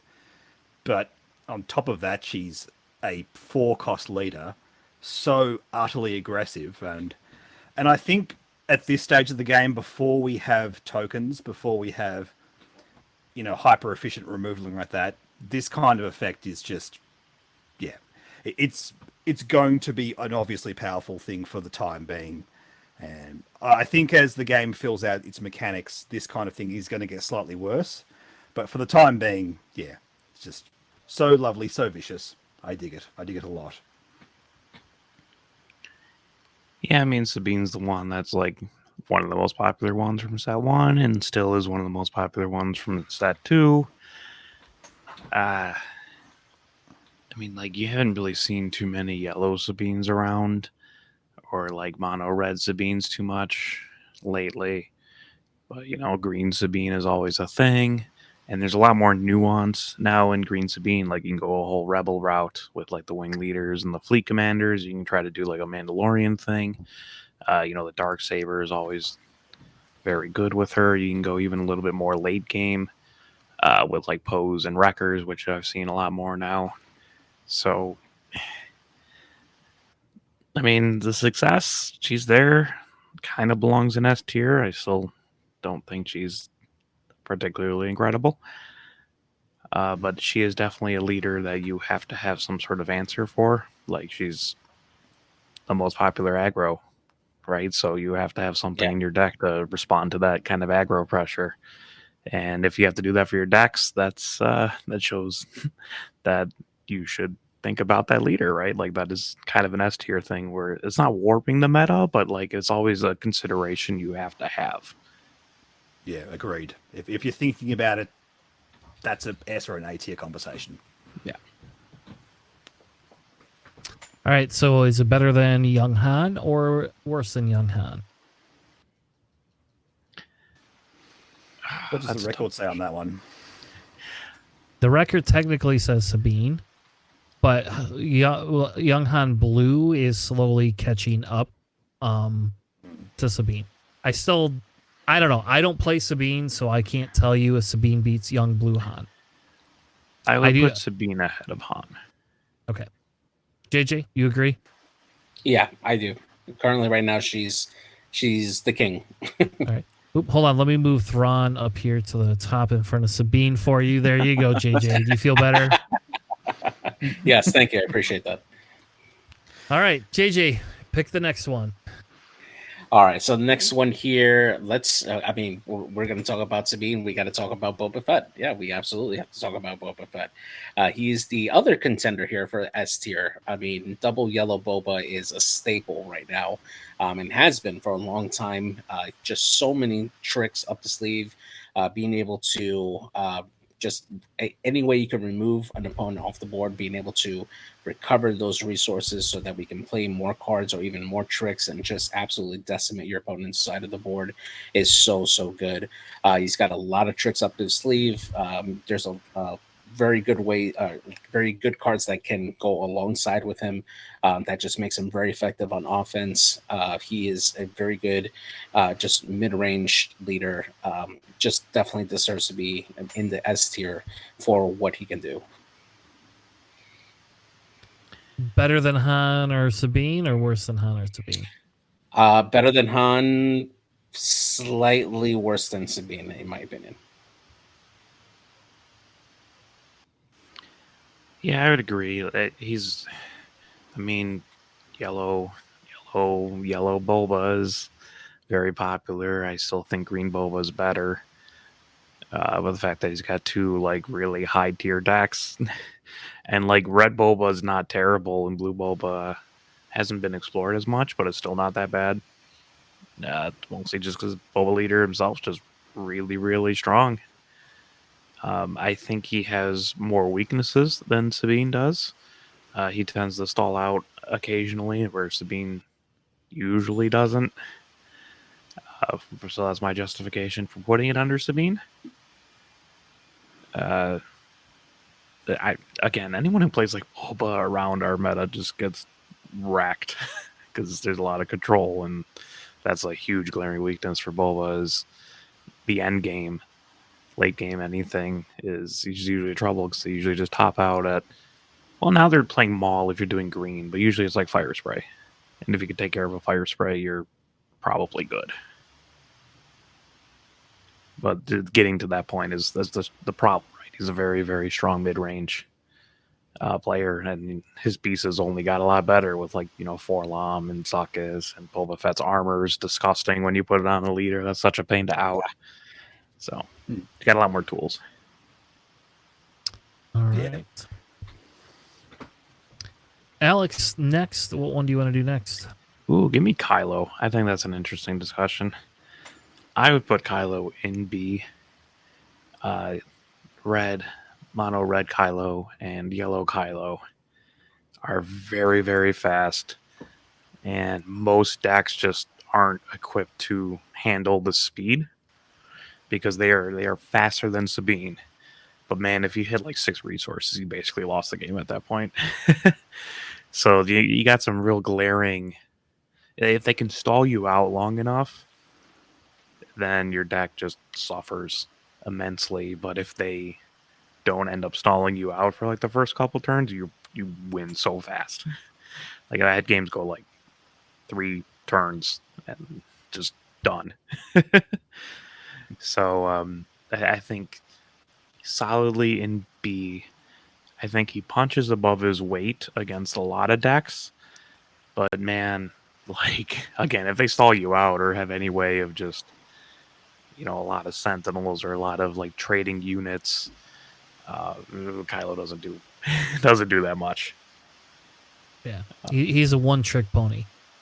Yeah, and that's even going like I don't even know, like 12-1 this week, which is the yellow Kylo deck, right? Like even then, it's just like I'm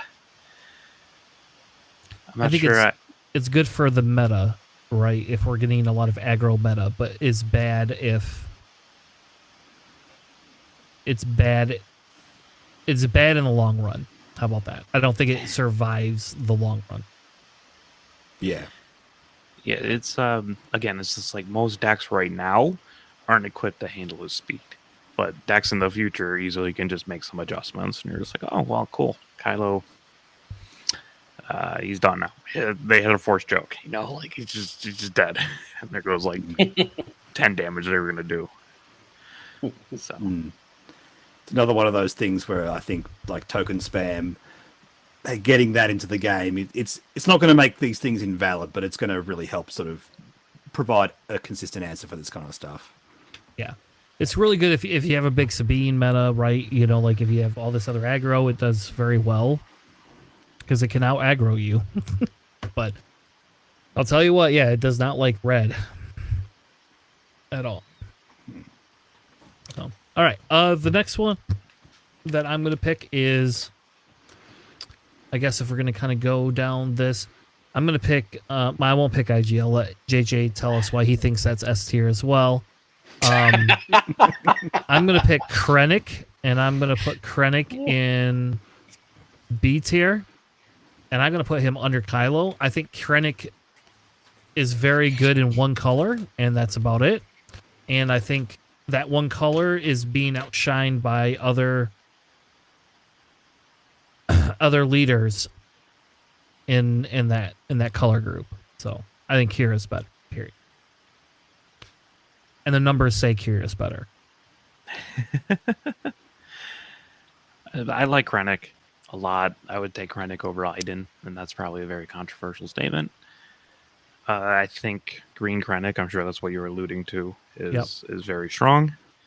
Mono blue Krennic is not actually to be slept on. That's still pretty solid.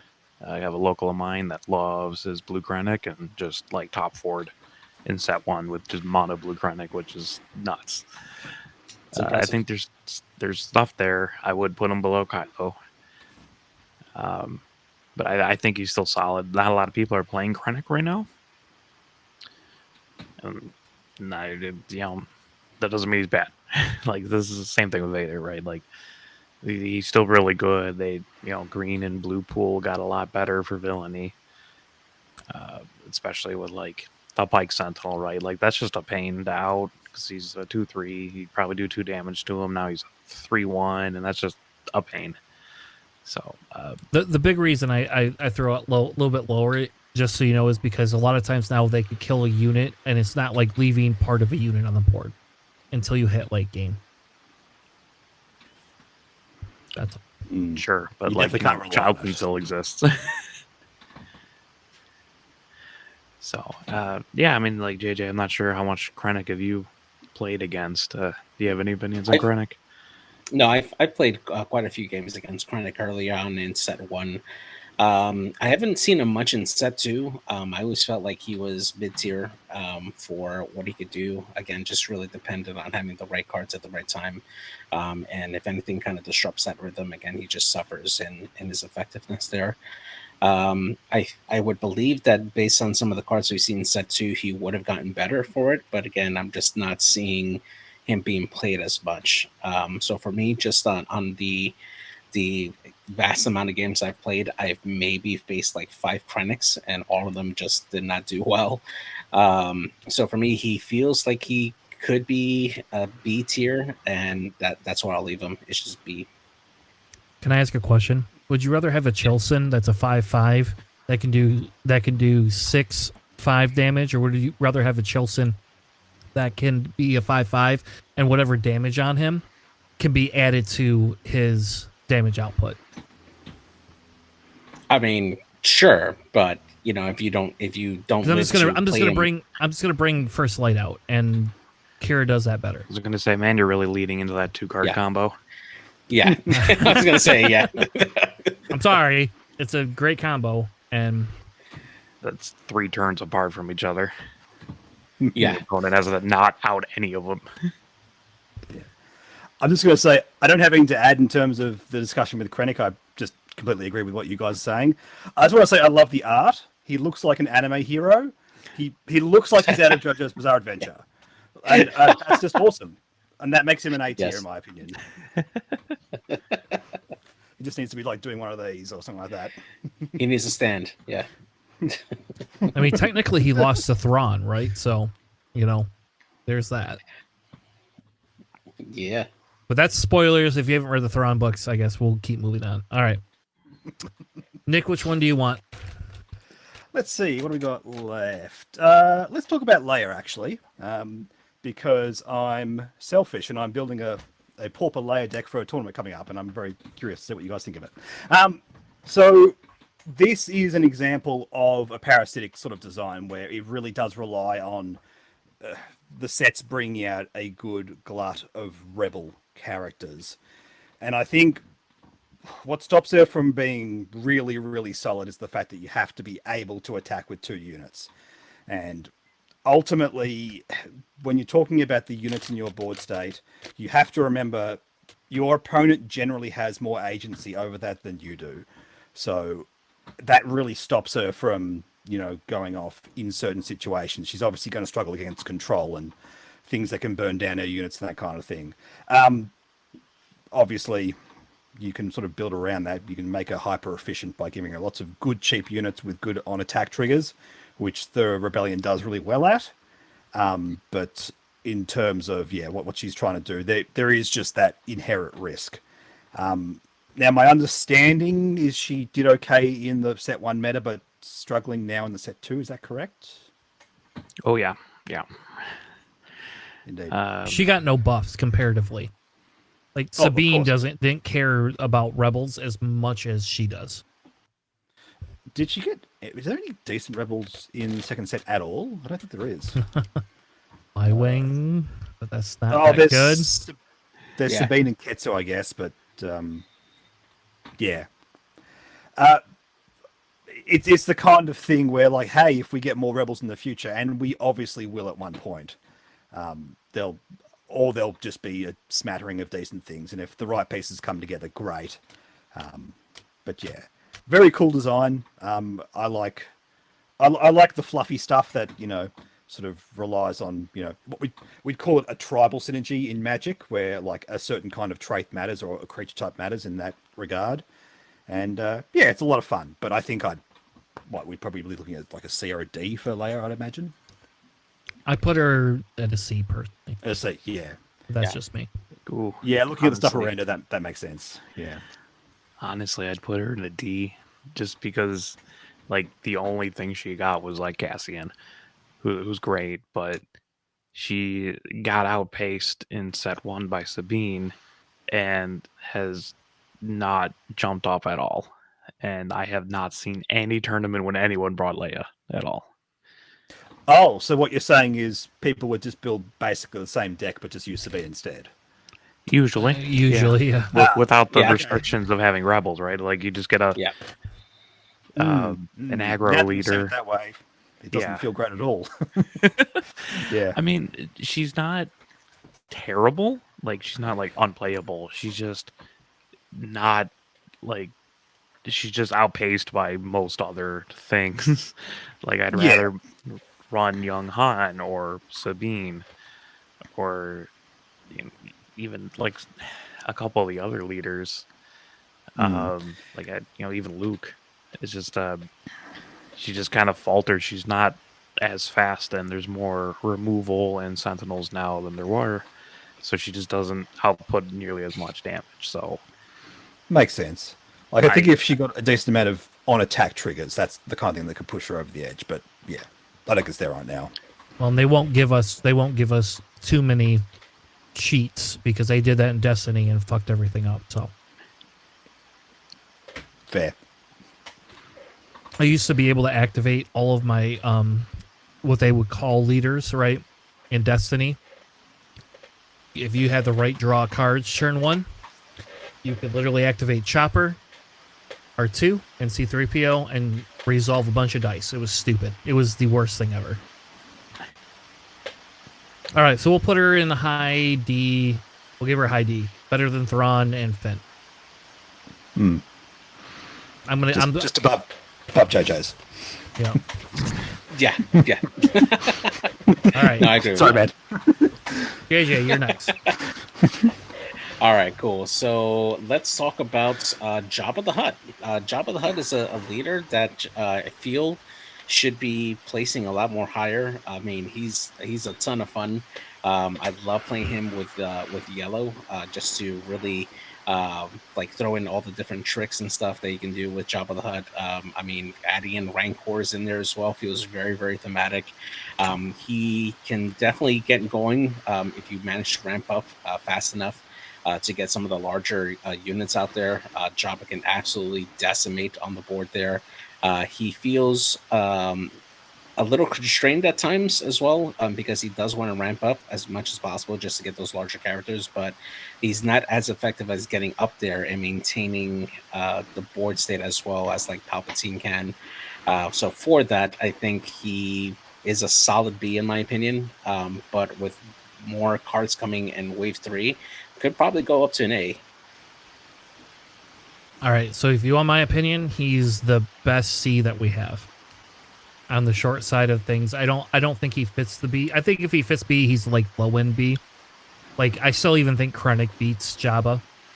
Yeah, Jabba does technically have both yellow and red that he can play. Yeah. And I have had a 65% win rate with Jabba, but he doesn't know what to do with aggro. Like, if aggro comes up, it's just like, what is he going to do? Like, he just can't deal with aggro at all. But he is very good into control. I don't know. To me, he's high C, low B. yeah, I don't think anyone's like quite cracked the code for Jabba yet. So I haven't really seen any like decently competitive decks. So it'd probably be like a high C. He's very fun to play, though. By the way. And like, I mean, he's he's a lot of solid fun. with yellow too. Like with Dryden Voss, right? You just capture something and then just play it for free. Like that's good. But a lot of Jabba decks are good because that colored villainy happens to be really good, and less more so Jabba himself. Although, like, giving out the bounties, like, pretty legitimate. Like, you get the reputable hunters that turned early and all that kind of stuff. And you play around with bounties. He just ends up being less good than you'd expect. Yeah. I mean, in fairness, you could play the reputable hunter turn 1, which is a 3/4. And then if they're just an aggro going into your base, you can wipe both their units off the board if you have like an open fire or a force choke or something. Like, you can wipe out an aggro unit just like that. So, I mean, I won't lie. I mean, I have a 75-ish% win rate with him in red. But I can't get past aggro to save my life. So, all right, next one, Alex. Man, let's just go with like Hera. That's fun. She shows up. I'd also put her in D tier just because there's not really many decks that Hera does. Like she's solid, I think, in some colors, but it's more in spite of Hera than it is because of Hera. Like it's cool that you get to play like Ezra and Sabine and Kanan. They're all very, very good units, but There's not enough specters to help us. yeah, there's not too much. Like your Carabas and your Sparkler Rebellions only get you so far.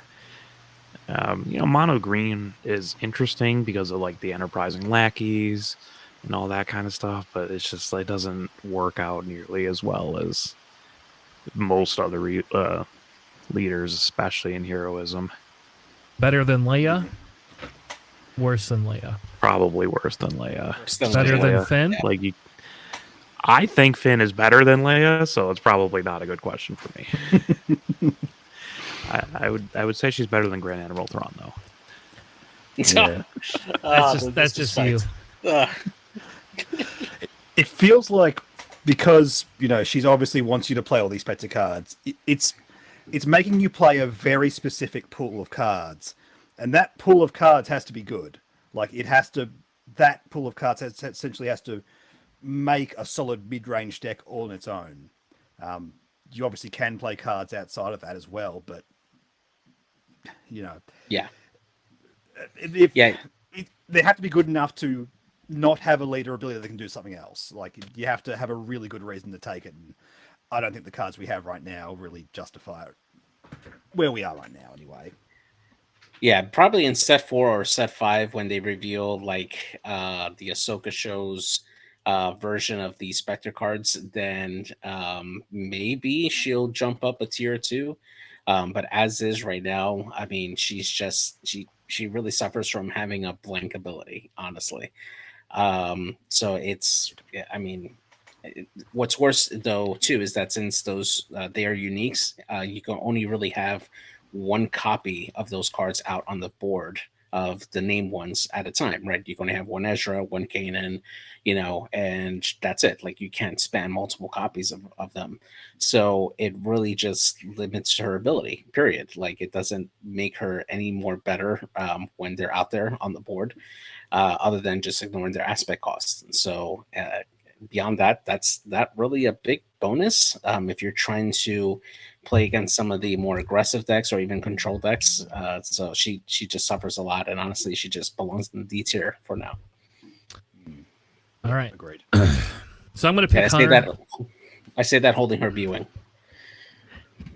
Don't worry, you still owe me a B-wing too. Yes. I'm going to pick Hunter next. Am I allowed to be spicy and say Hunter's C tier? Low end C tier? I mean, you can, but I still think you're wrong.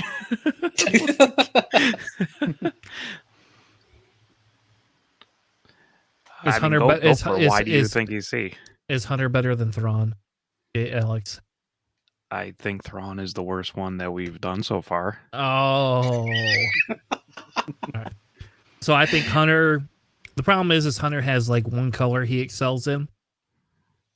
And next set he'll be good. I just want Hunter to be good. I like Hunter. He's very fun to play. And I won't lie. Like I have 100% cycled through a Gamorrean guard 7 times in a game. Because you can because if you have Spark of Hope, you have all these other different things you can play him.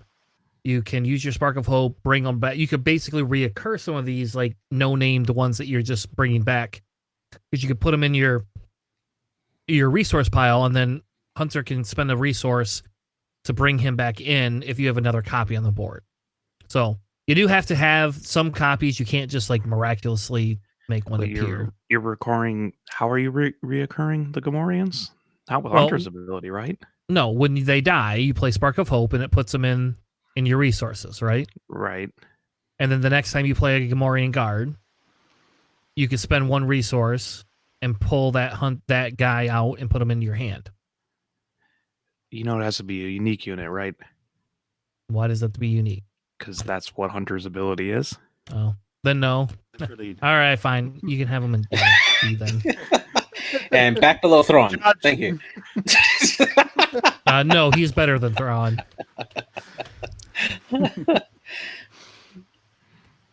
Well, it works with Maz. How about that? It doesn't work with Gamorrean guards, but it works with Maz. It works with Marauders. Yeah, it's just it's the unique thing that kind of makes it like, well, this is kind of rough. But the more unique units that are good that come out, the better Hunter will be, right? Next So it's a time game. Yeah. So sell me your Hunter showcases for $100, folks. I'll happily buy them. It is one of the coolest looking showcases in this set. I don't need more than one though, so maybe two, so that my son and I can each play one. All right, let's move on to the next one. Nick, which one do you want? Let's go with. Have we done Mando yet? I didn't think we did. Where No. is he? Don't see him. He's hidden here somewhere on the board. Is that him over there to the right, off the side of the screen? Yep. Must be. Well, Nope. Okay. Yeah, let's do Mando. Because I find the design of this very interesting. So let me just get a high-res copy in front of me. That's all right. Just vamp live on Twitch while I'm doing this. I think what stops him from being like awesome in terms of like putting in your upgrade matters deck is he just feels a little bit too narrow. The fact that you're exhausting units that have a certain amount of HP remaining. It's not just I almost feel like it could just exhaust any unit and that would still be okay. Am I crazy saying that? Like you could take away that caveat and it could just be like... I think the longer the game goes on, the worse the more oppressive that ability would get as more upgrades go. But... True. I guess you got to charge things down with 4 remaining HP, but I don't know, in yellow, are you really... It's a little awkward, I guess is what I'm trying to say. There's not really much more to say about it. I think it's an interesting idea, but in terms of like the upgrade matters decks, like I just do that in Bo-Katan. I don't worry about having a leader that needs to sort of sink in with that kind of ability. I'm not really using him for Mandalorians. Would I? I don't know. It's in a weird spot. Bo is better for that. Yeah. Yeah, for sure. I don't know. Like, what do you guys think in terms of like how would you sort of build this out? And is there anything that's proven with it so far? When I first tried making a Mando deck, I tried to go for like a suicide type of deck where you're just launching units into your opponent to just reduce them and have more time of opportunity or opportunities to trigger his ability. But then you're focusing more on just taking out units and not really attacking bases at that point. It just feels like his ability is just a bonus that just happens to, happen when it happens. But it doesn't really give you much of an agency to really like use it effectively without you trying to build specifically for that. And even then it's not a great way to end games because again, you're trying to take out your opponent's base, right? Not their units. So for that, at least right now, unless there's an event that comes out that helps deal a lot of area damage across the board to where you can use his ability more reliably that way. He kind of feels like he's short. I mean, there's that there are a couple of like red cards that allow you to do like smaller amounts of damage, but at that point that kind of feels like a waste because you want to just eliminate your opponent rather than just deal a little bit of damage and then just exhaust them. It just feels like a waste, especially when it comes to like activating cards. So for me right now, Mando is just sitting at a D.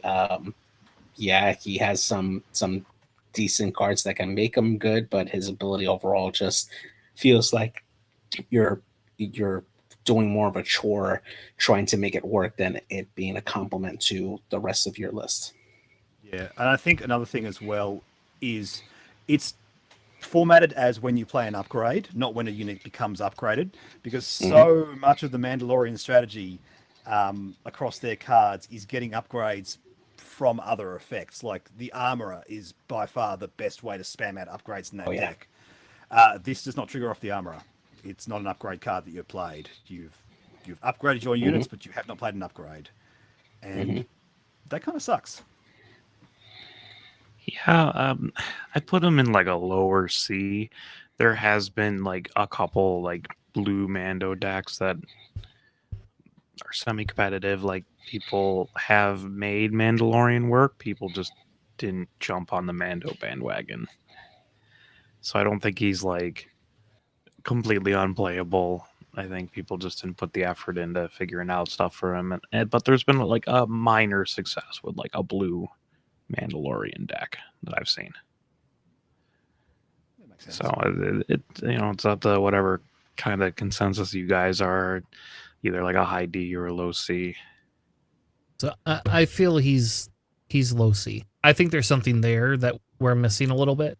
I think it's kind of similar to Jabba. There's some things that he can do that just aren't there. I don't know. We'll see.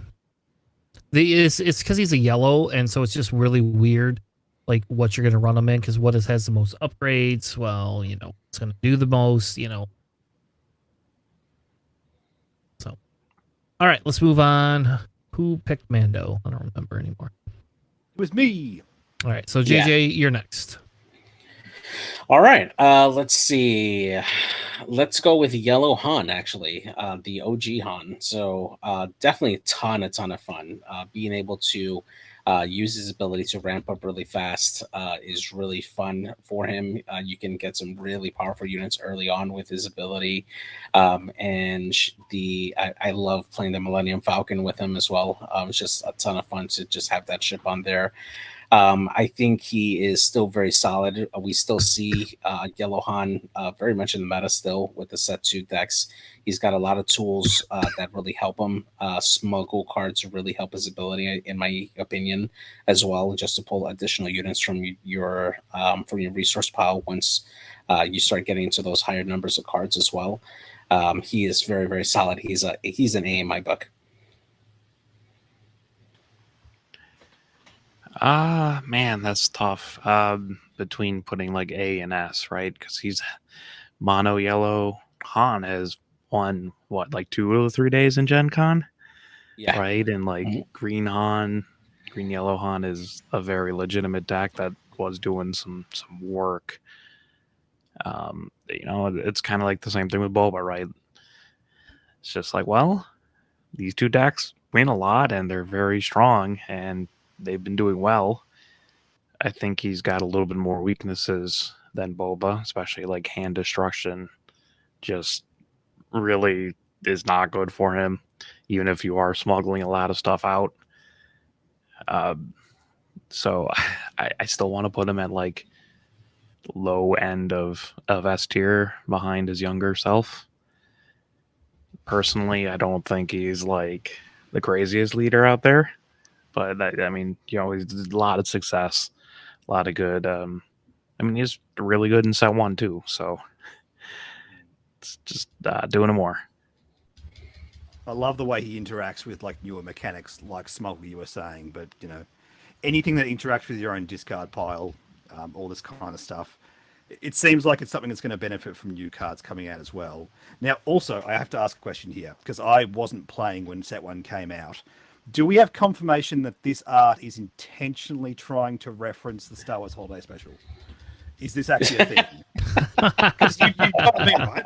He looks like the cartoon Han from the Holiday Special. He does. He does. It's so cool. Like, that is such a pull, and I'm here for that. Double S.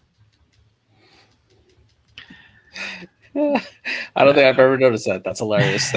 Really? Oh man, it's the first thing I saw when I. Yeah, I always looked at it. I'm just like, oh, that's just like a Mad Magazine version of Han. That's what it looks like to me. Like, just kind of a little. So do you think he's better than Palpatine? That's the question I have. Ooh. For a tier list, I would put him ahead of Palpatine. Okay. But I also think Palpatine's the best leader in the game, so like everyone else is going to be less than Palpatine. but like very, very successful. I would put him an S, honestly, over A, but it's up to you guys. I don't see him better as Palpatine, mainly because there's the drawback of having to defeat a resource sometimes can backfire on you. But I mean, back-to-back wins at Gen Con. yeah, that's true. What That's other true. deck can say that? Literally nothing else. Yeah, you got a point. All right, let's move on. Next one, Alex. Let's go with Grand Inquisitor. That's fun. All right, I think Grand worse than Inquisitor. Thrawn. Really? Just kidding. I'm just kidding. I'm just gonna give you shit. I think Grand Inquisitor is a lower end of B. I'd put him above Krennic, though, actually. He's pretty sneaky, good. Yellow Grand Inquisitor is solid. Red Grand Inquisitor is good. There's still stuff you can do with blue. People really try to make that work. I think he's good. I think he's solidly in B. I'd put him above Krennic, below Kylo. But I don't. I have a couple locals that really love Grand Inquisitor, so I've seen like them make Dax and do really, really well with it. Have you guys played any Inquisitor a lot? I played against it, and Yeah. real vicious. Yeah, his Dax go really fast, especially like mono red, or there's a local of mine that has like a triple dark raid, essentially Grand Inquisitor, with a bunch of smuggling compartments and everything. Like it is a fast deck. I love that deck that he made. Wow, Yeah. with smuggling compartments. That's interesting. Yeah. Well, then hit your unit. It puts it above like the 2 damage threshold, and if you do it with like the mining guild ties, right? You can spend 2 resources to draw a card. So if you have a smuggling compartment on there, you ready a resource, or if you got 2, it's just literally free card draw. But it's just like that extra health really, really puts that deck together. Yeah, I would almost wager sometimes it's better than Kylo, but I think it can be a toss-up. So I've done direct head-to-head Grand Inquisitor and Kylo matches. Kylo is a little bit faster, but Grand Inquisitor I think is a little bit more consistent. yeah, see that's my thing is like technically Kylo is better into aggro than Grand Inquisitor is, but Grand Inquisitor is better into like control matchups and different things than Kylo is. So Grand Inquisitor can spike at the end too. Oh yeah, So- I mean like you have the clan challengers, right? Like they're a 3/6. You can ready them, swing in for 6 and pull out Grand Inquisitor, swing in to Grand Inquisitor, and then pop them back up and swing in for another 6. All right, do we think he's better than Kylo then? Are we gonna? I wouldn't say he's better than Kylo. I think Kylo is better than GI right now. Okay. All right, so let's move on. Some reason JJ doesn't want to pick IG88, so we can roast him. Oh, I forgot about IG. I'll grab him next. No worries. All right, we're gonna pick Hondo.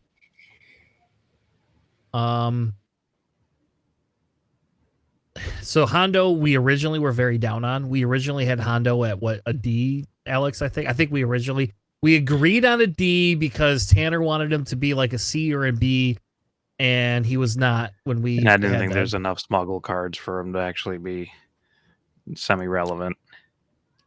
And it turns out there is, and it turns out. It turns out Blue Villainy is just really, really good.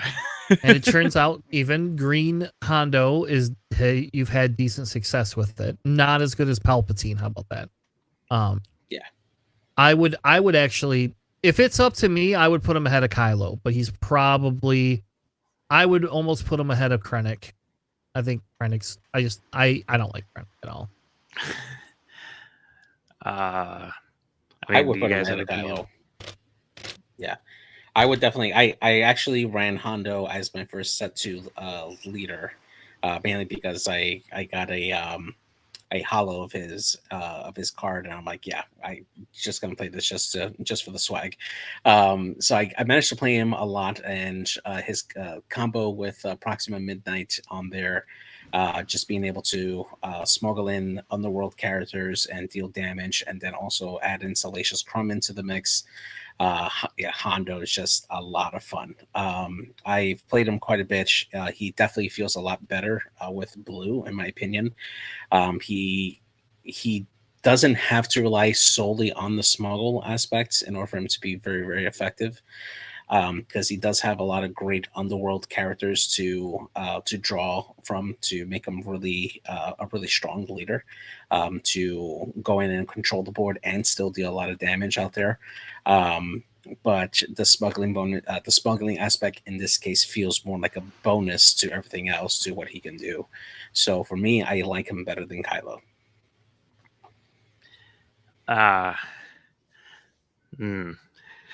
Nick, have you played Hondo at all or played against any?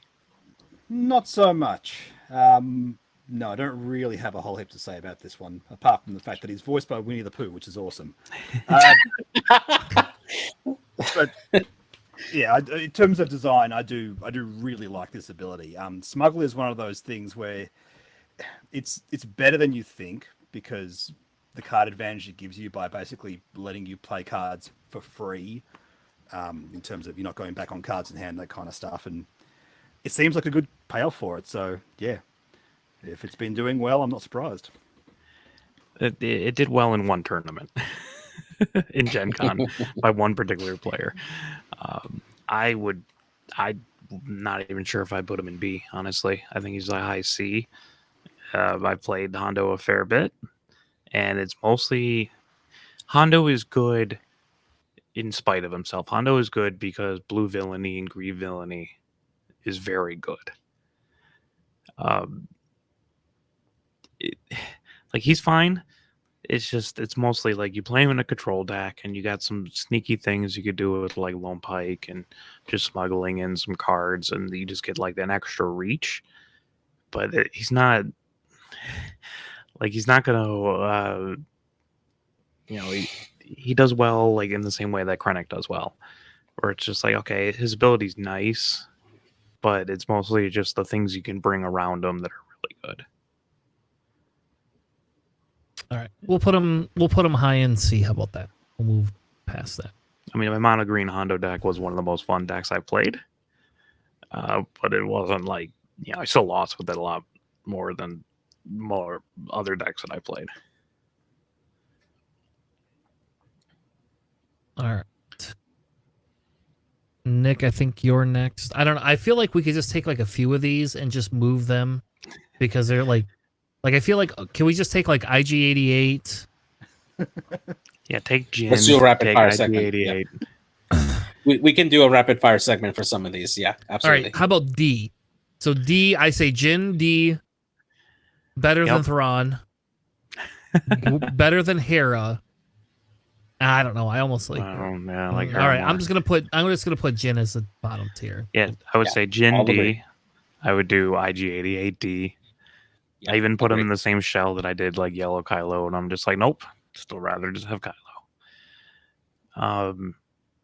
Sadly, I think like Fennec is kind of a D, just because there hasn't really been any decent Fennec decks out there that I've seen, like at all. Like her ability's fine. It's just the extra resource you have to pay for an ambush is pretty steep when you have low cost units, because they have to be under 4, so generally don't have like a ton of health, so you're trading, but you're paying an extra resource to trade, and you don't have a top end, so like you have no way, like once you can control the board, and then you hit mid game and you don't know what to do. Well, you just put in like higher cost units, but then her ability is just less good. Sadly, I think Avra is probably also a D, because there hasn't really been any like decent. I've seen like a couple blue like mill Afras, which is kind of cool, but nothing substantial from her. If you guys agree.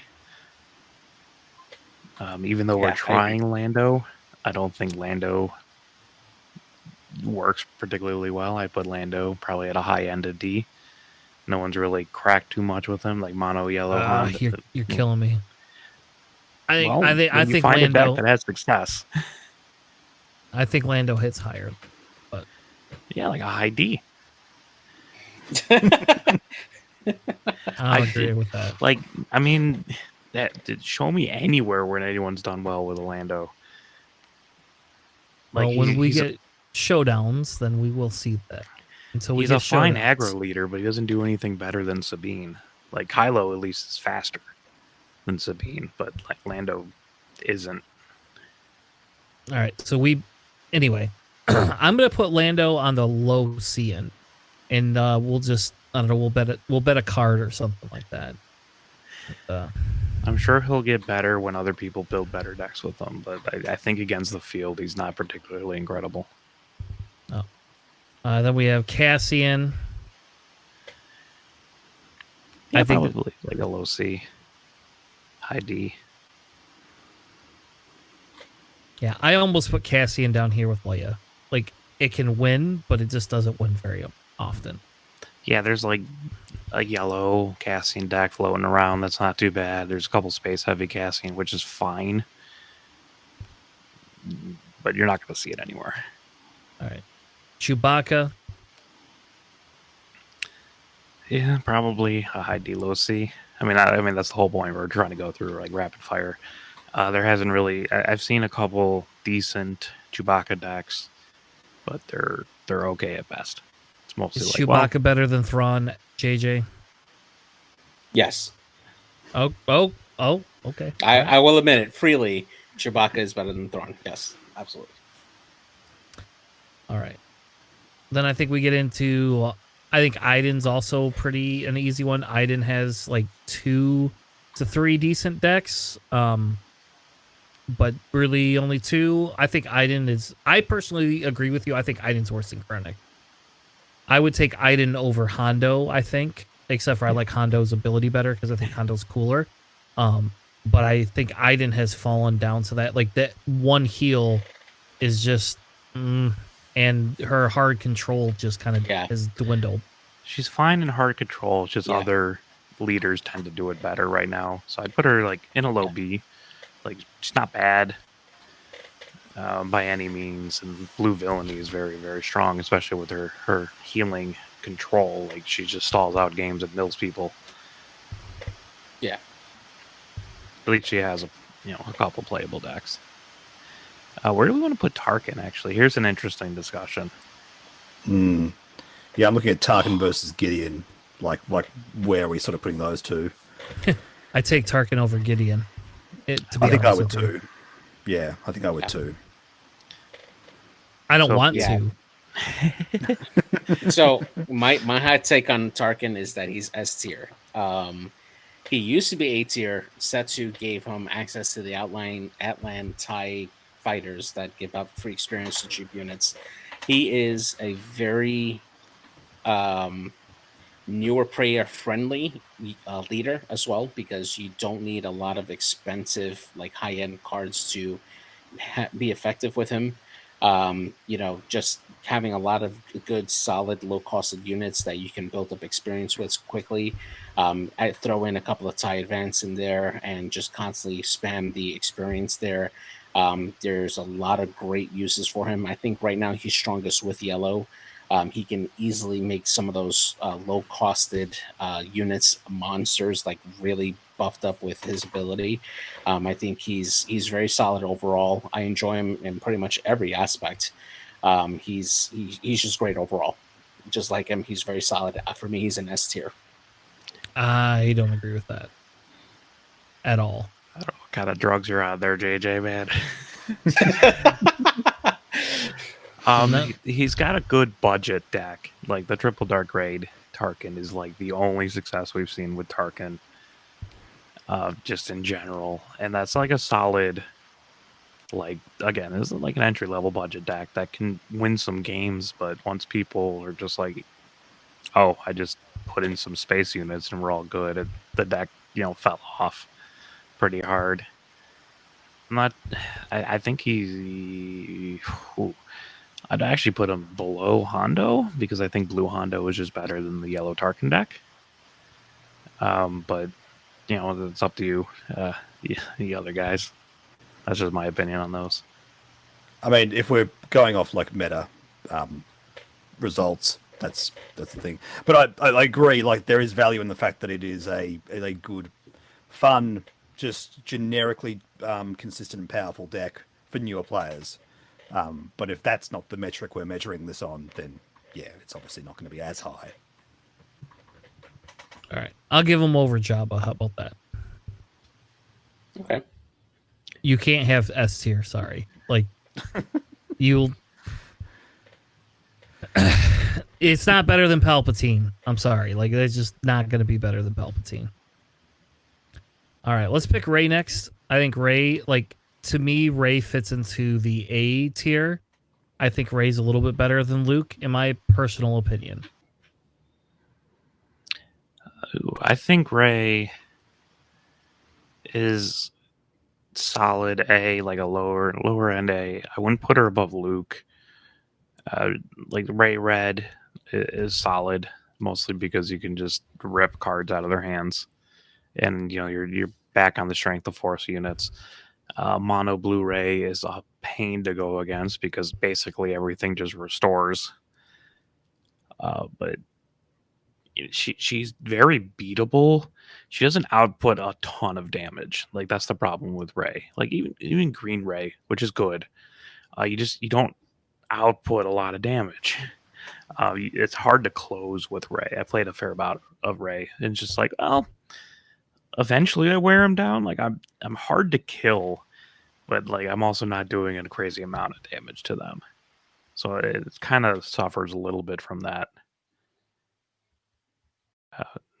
Have you guys played a Rey yet, or against Rey? I agree with you. I feel like towards the end game she does lose a lot of steam, and her ability does feel constrained, especially if your opponent decides to target some of the other units that she can't really use her ability on. Like leaving you with like a single unit that you've already buffed in, and they just kill out the smaller units there. I love running the Gray Squadron Y-Wings with her because you can, buff them several times and they could just deal a lot of damage that way. But for me, I think Luke honestly is better than Rey. I think he has a lot more versatility for what he can do ability-wise. They both can run essentially the same type of deck, or at least the same thematic theme in their decks. But Luke feels just better doing it. So in my opinion, she's still very high. She can definitely be tough to beat, but I think she does not outclass Luke for what she can do. Yeah. So the question is, does Luke go to an A tier or does Rey go down to B tier?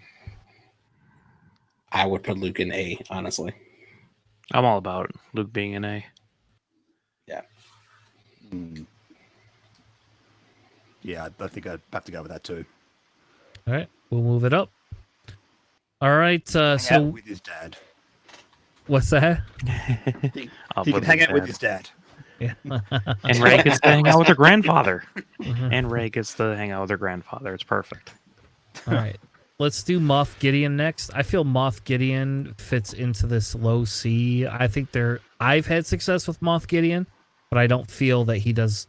I don't know. Like, it's very tricky with him. Yeah. I have not seen a Moff Gideon deck at all. Not that he's bad. I just haven't seen anyone run Moff Gideon. I've played against a few Moff Gideons, and he suffers from that kind of same effect that he has to have everything come in at the exact moment that he needs it to. Like he has to get into a particular rhythm with certain cards coming in order for him to be effective. He does like to run a lot of cheaper units just so he can use his ability a lot easier. Like he feels like he could do well with like an aggro style deck, but just fall short of being good with that particular style. So for me, honestly, low B, high C. There are times where his deck can be fairly good, but it's just not consistent, and it gets outclassed by some of the more better aggressive decks, namely like Sabine, for instance, and it just tends to fall short that way. All right. I'll say he's better than Chewbacca. Yeah, like I said, I just have not seen any Moff Gideon deck at all, so I have like zero point of reference. He's like one of the few leaders that I've just like never seen anyone do anything with. So I think we'll do Cad Bane next. I think Cad Bane falls between a C and a B. I agree. There's some things you can do with Cad, but in constructed, he's just not as not as good as he was in like the draft and pre-release stuff. He's fine. I've seen like Red Cad do some work, but that's about it. So C would be my opinion. Yeah, I agree. I did play with him in draft. He felt stronger in draft than he did in constructed. In constructed, he just feels a little harder to be reliable in against most other types of styles of decks. So I think C is probably where he lands. Has potential to be good, but ultimately just doesn't. It's not consistent enough for him to be like a top class leader. There are just certain decks that this just won't do much against. I think that's what hurts the most. It's really funny if you have like a Phantom out because he just completely neutralizes his entire ability. Oh, that sucks. Yeah. Wow. You could always just choose the Phantom and just can't be damaged by CAD. So Yeah. same with Bo-Katan actually, but at least you get to choose with Bo, right? So yeah, with CAD is your opponent chooses, and that's rough. Yeah. All right. Bosk, next one. We'll see Gar Saxon next. I think Gar Saxon's a little bit easier. I don't think there's a lot to Gar Saxon. I think he's C tier, personally. I think he has like I was gonna say he's kind of low. What's that? No, go on. I was gonna say, like, I think there's like some ability with blue and yellow. Like there is stuff, definitely there's stuff there with yellow, and I have had fun with it, but I don't think like it outclasses a lot of other decks.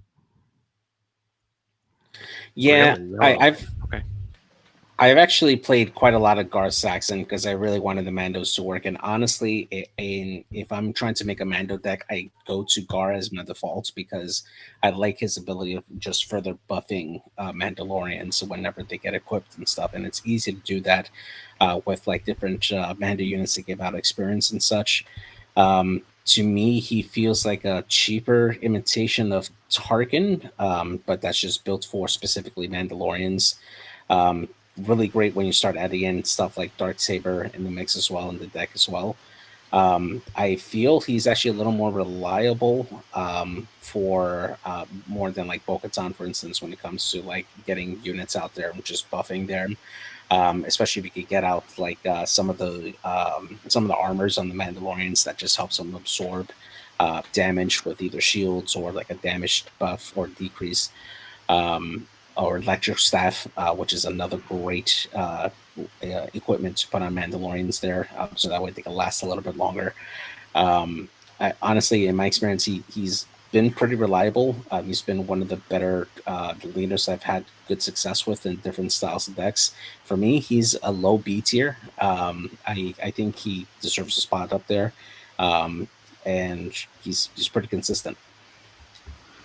It's rough that the armor isn't heroic, not villainous. When you look at I know, I know. There's so many times I wish I had the armor and a guard deck. Oh man.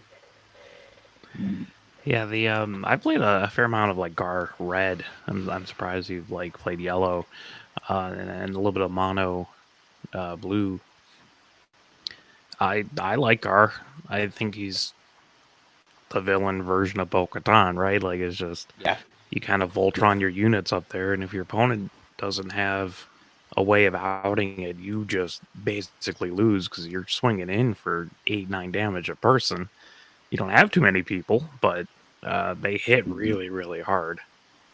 Yeah, I would say it's like a low B. Just it is like a villain version of Bo. It's a little bit less aggro-y, but you're also villain blue, so you get more control. Speaking of which, I don't want to derail the conversation too hard, but the other week I was playing my Bo-Katan deck against Emperor Palpatine. I got the flamethrower and a shield token onto Cosca Reeves, and I one-shotted the Emperor by swinging into him, dealing 5 damage off the triggers, and then dealing 5 more off the thing, and she lost a shield. He Like, didn't deserve that. Oh, It's that's so good. good when those things just all line up. Again, she's heroic. All right, hold on. How do we ban Harry Nick from the chat? Hold on a second. Get rid of him. All this anti-emperor talk. Jesus. All right. Good So soldiers follows orders. we'll do Bosk next. So do you like Bosk better than Bo-Katan? Who are you mate. talking to? You, Alex. Oh, Bosk is kind of weird. There's some like solid like green, red Bosk kind of decks out there. I don't like playing Bosk, and I don't really have too much of an issue playing against them. But sometimes, if you set it up right, and you got like a price on their head, and you got Bosk out, and you double ramp, and you kind of go nuts. There's ways of doing it. I'd put him at like a C. I'd put him ahead of Cad Bane, but lower than like Blue Hondo and the Yellow Tarkin deck. There's some stuff there I just don't. Generally, it's like you can, because he wastes tempo putting like a bounty on you, and you can also kind of manipulate. If he puts a bounty on one of your guys, you can drop a sentinel. You can like waylay it back. You can play some sort of anti-upgrade kind of thing. It depends too much on your opponent. Like their agency messes with Bosk decks. Yeah, If that makes I've sense. found that myself. Like playing against it, like when your opponent is actively out tempoing themselves. Okay. And I had a situation because again I was playing the Bo-Katan deck where they were just pinging this unit, and it was nearly dead, and I just put Mandalorian armor on it. I'm like, sorry, man, that's not dying anytime soon. And yeah, the amount of actions you got to sink into it really hurts the strategy. Yeah.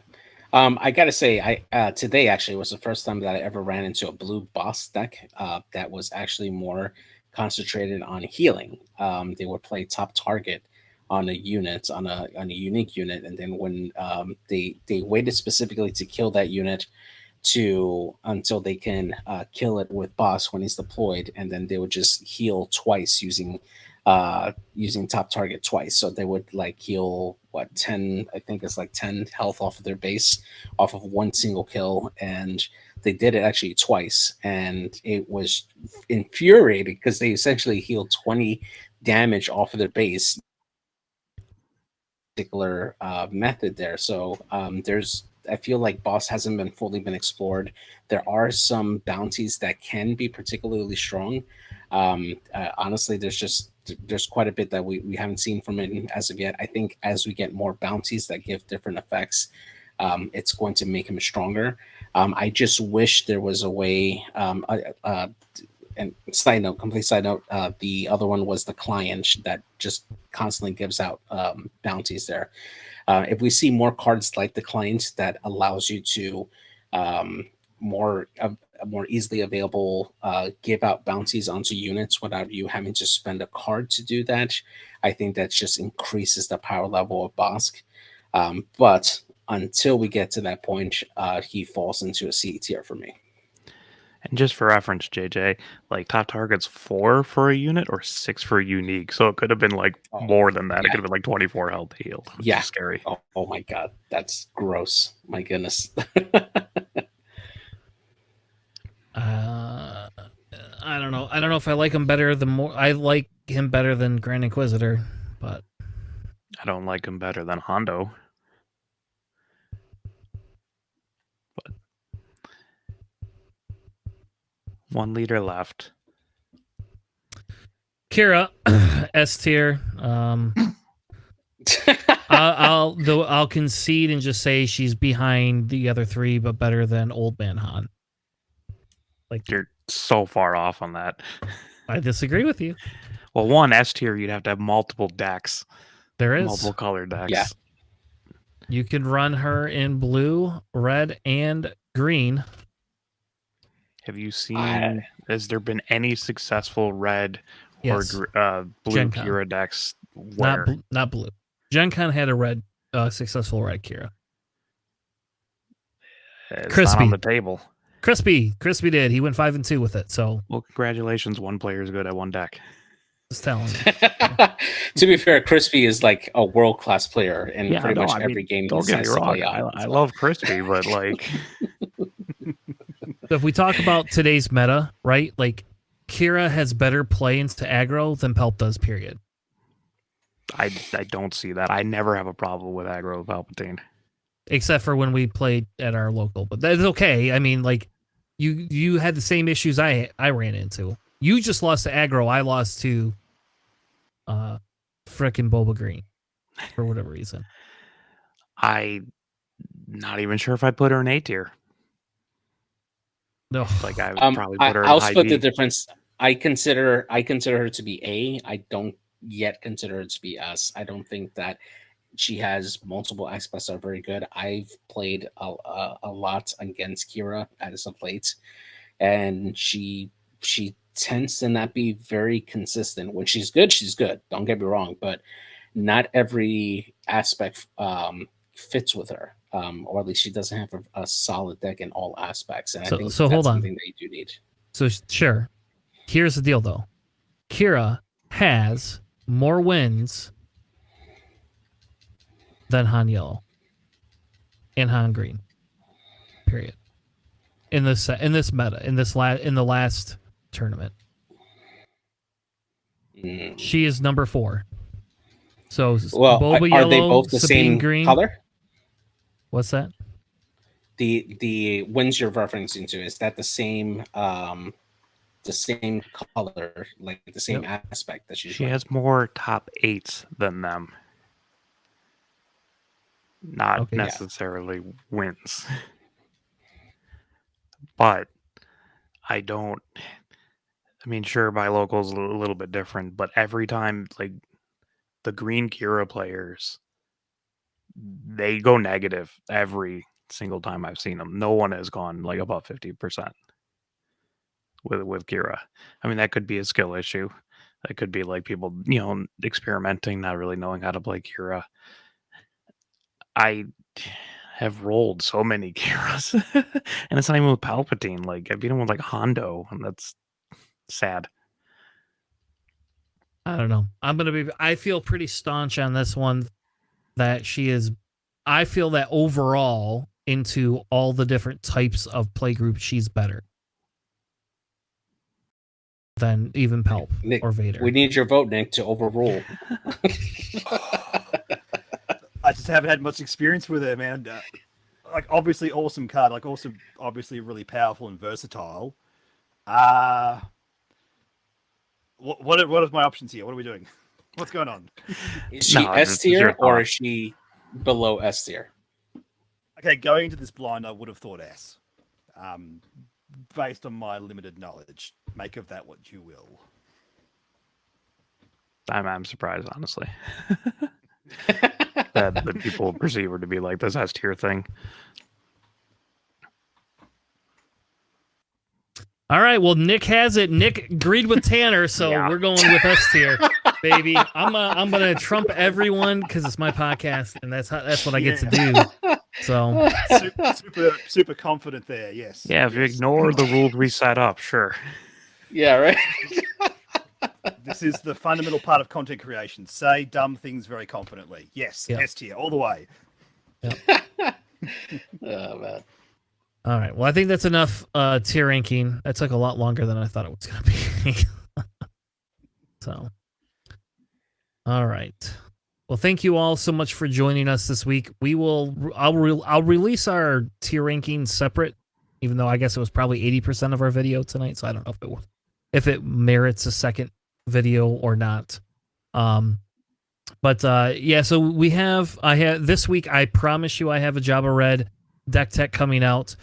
Alex will have to get on board with our Pelp Green deck tech, or I'll just have to do it myself. So I have it set up so that we could talk about the different styles of deck, because I believe Pelp Green actually has more styles of deck tech than other some of the other characters.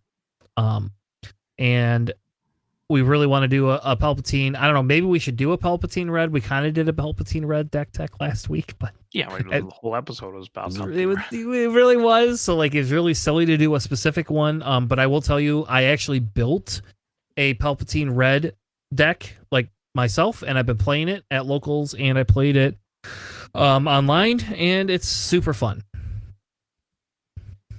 It's very fun, and I don't have IG 11, unfortunately. I cut that based on our video last week. I don't know why, but I cut that. So, but either which way, we will be back next week. We'll probably, maybe, I don't know.